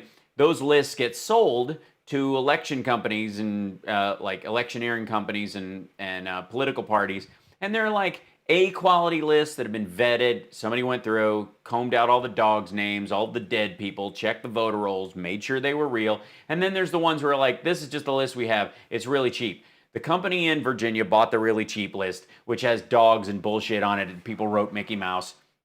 And then Mickey Mouse, they'll mail out an application to get a mail-in ballot to Mickey Mouse and a dog and a dead person. And it has nothing to do with the government. In New York, who's a terrible congresswoman, you know that, Carolyn Maloney. They gave her an election. They can't even find the ballots. And they gave her a victory, and they can't find the guy that is against her, who did very well, even though he's even more progressive. I don't even know what she is. I've known her for 25 years. I don't think she's progressive. I think she's whatever she has to be. But this guy probably or possibly beat her. So rightfully, he's not too happy. And they call the election for her, and they can't find the ballots. Wants to force you to provide free health care to illegal aliens. Remember, he raised his hand. That will totally drain your wonderful Medicare. Remember the question up there? He's standing up. Who is willing to give free health care to illegal aliens? And everybody raises their hand like fast. Kamala was right up there. You know, by the way, that will destroy your country. You do know that, but because you can't afford it. And Biden's looking around, oh, they all raised their hand. He goes, remember? I remember. I said, well, there goes the election for him. He'd end our travel bans on jihadist regions and increase refugee admission. So that Coptic Christians can get out. By And this is all. We've covered this before. Guys, I'm going to sign out because it's been late. I'm going to go eat something and get some rest. And we'll have our regular show at 3 o'clock tomorrow. I appreciate you guys hanging out. This is a lot. You don't need to hang out this long. I appreciate you guys. We will have a regular programming tomorrow, and then of course Saturday the HalSparks radio program Mega Worldwide. Tickets are available for the Sexy Liberal show, sexyliberal.com. We were shooting stuff for it today. It's going to be lovely and fun, and Debbie Boone is going to be one of our guests. I think it's going to be pretty wicked. But anyways, I will see you guys tomorrow, 3 o'clock, regular time, and we'll have more fun, and we'll keep this tighter because these are starting to get sprawling, and I can't do this to you. It's too much. So have a great night. If you want to hang out and talk and chat and all that kind of stuff, we do have a Discord that you can go out and hang out on that members can go to, and there's a special Discord just for patrons. So if you think about becoming a Patreon subscriber, go to patreon.com/HalSparks. Thank you guys for all the support and love, and thanks for hanging out, and we'll keep you sane. And this is just going to be rambly bullshit, so we don't need this is going to be the same goddamn stuff. He's boring himself, but the gack is kicking in. So anyways, this is just, yeah, it's a lot. So love you guys. I will see you tomorrow. Have a great night.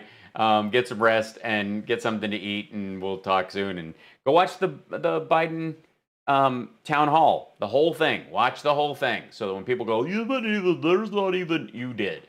Okay, bye. Have a good night, everybody. I got the theme song. Hold on, it's queued up. There we go. You guys rule.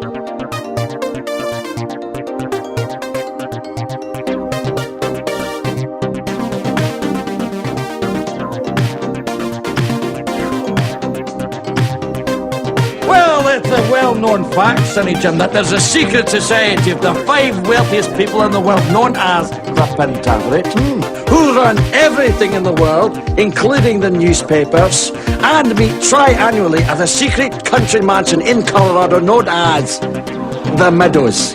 So who's in this Pentaverate? The Queen, the Vatican, the Gettys, the Rothschilds, and Colonel Sanders before he went tits up.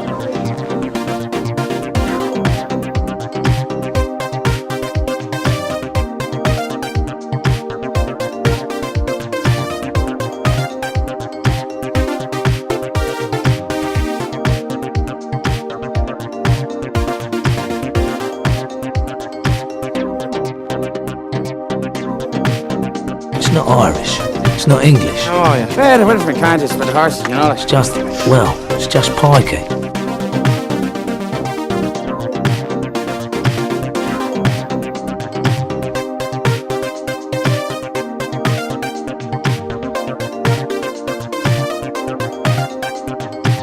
Let me put it this way, Mr. Raymer.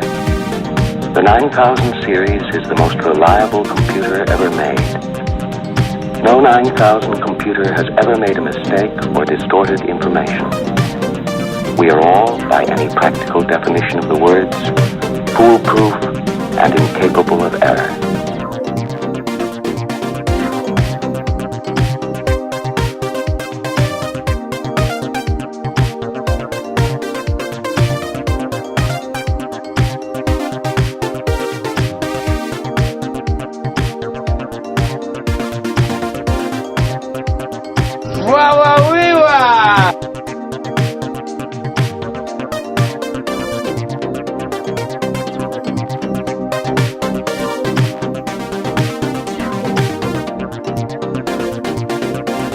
You are physically repulsive, intellectually retarded, vulgar, insensitive, selfish, stupid.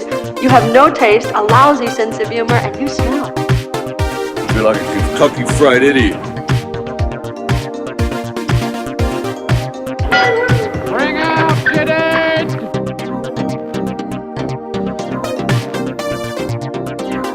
I'm a land farmer, motherfucker!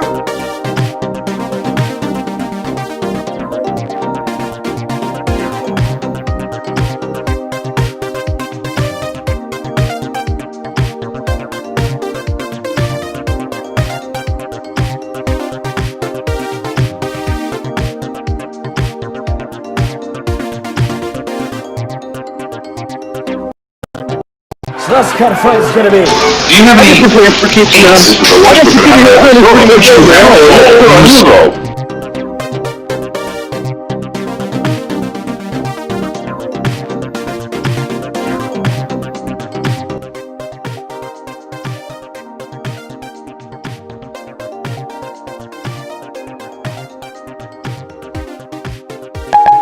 You beast.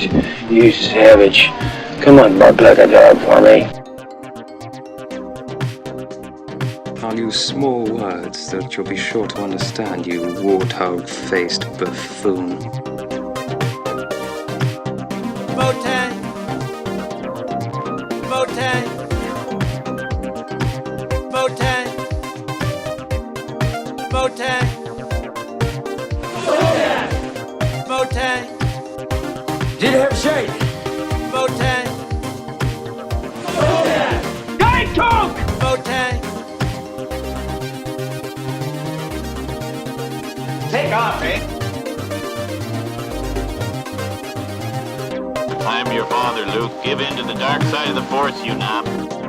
I know he can get the job, but can he do the job?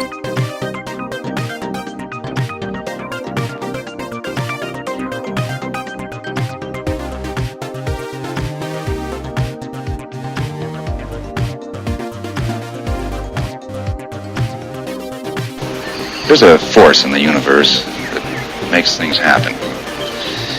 And all you have to do is get in touch with it. Stop thinking. Let things happen and be the ball. Sorry, I farted. Heat! Pants! Now! Something strange happened to me this morning. Was it a dream where you see yourself standing in sort of sun god robes on a pyramid with 1,000 naked women screaming and throwing little pickles at you? No. Why am I the only person that has that dream?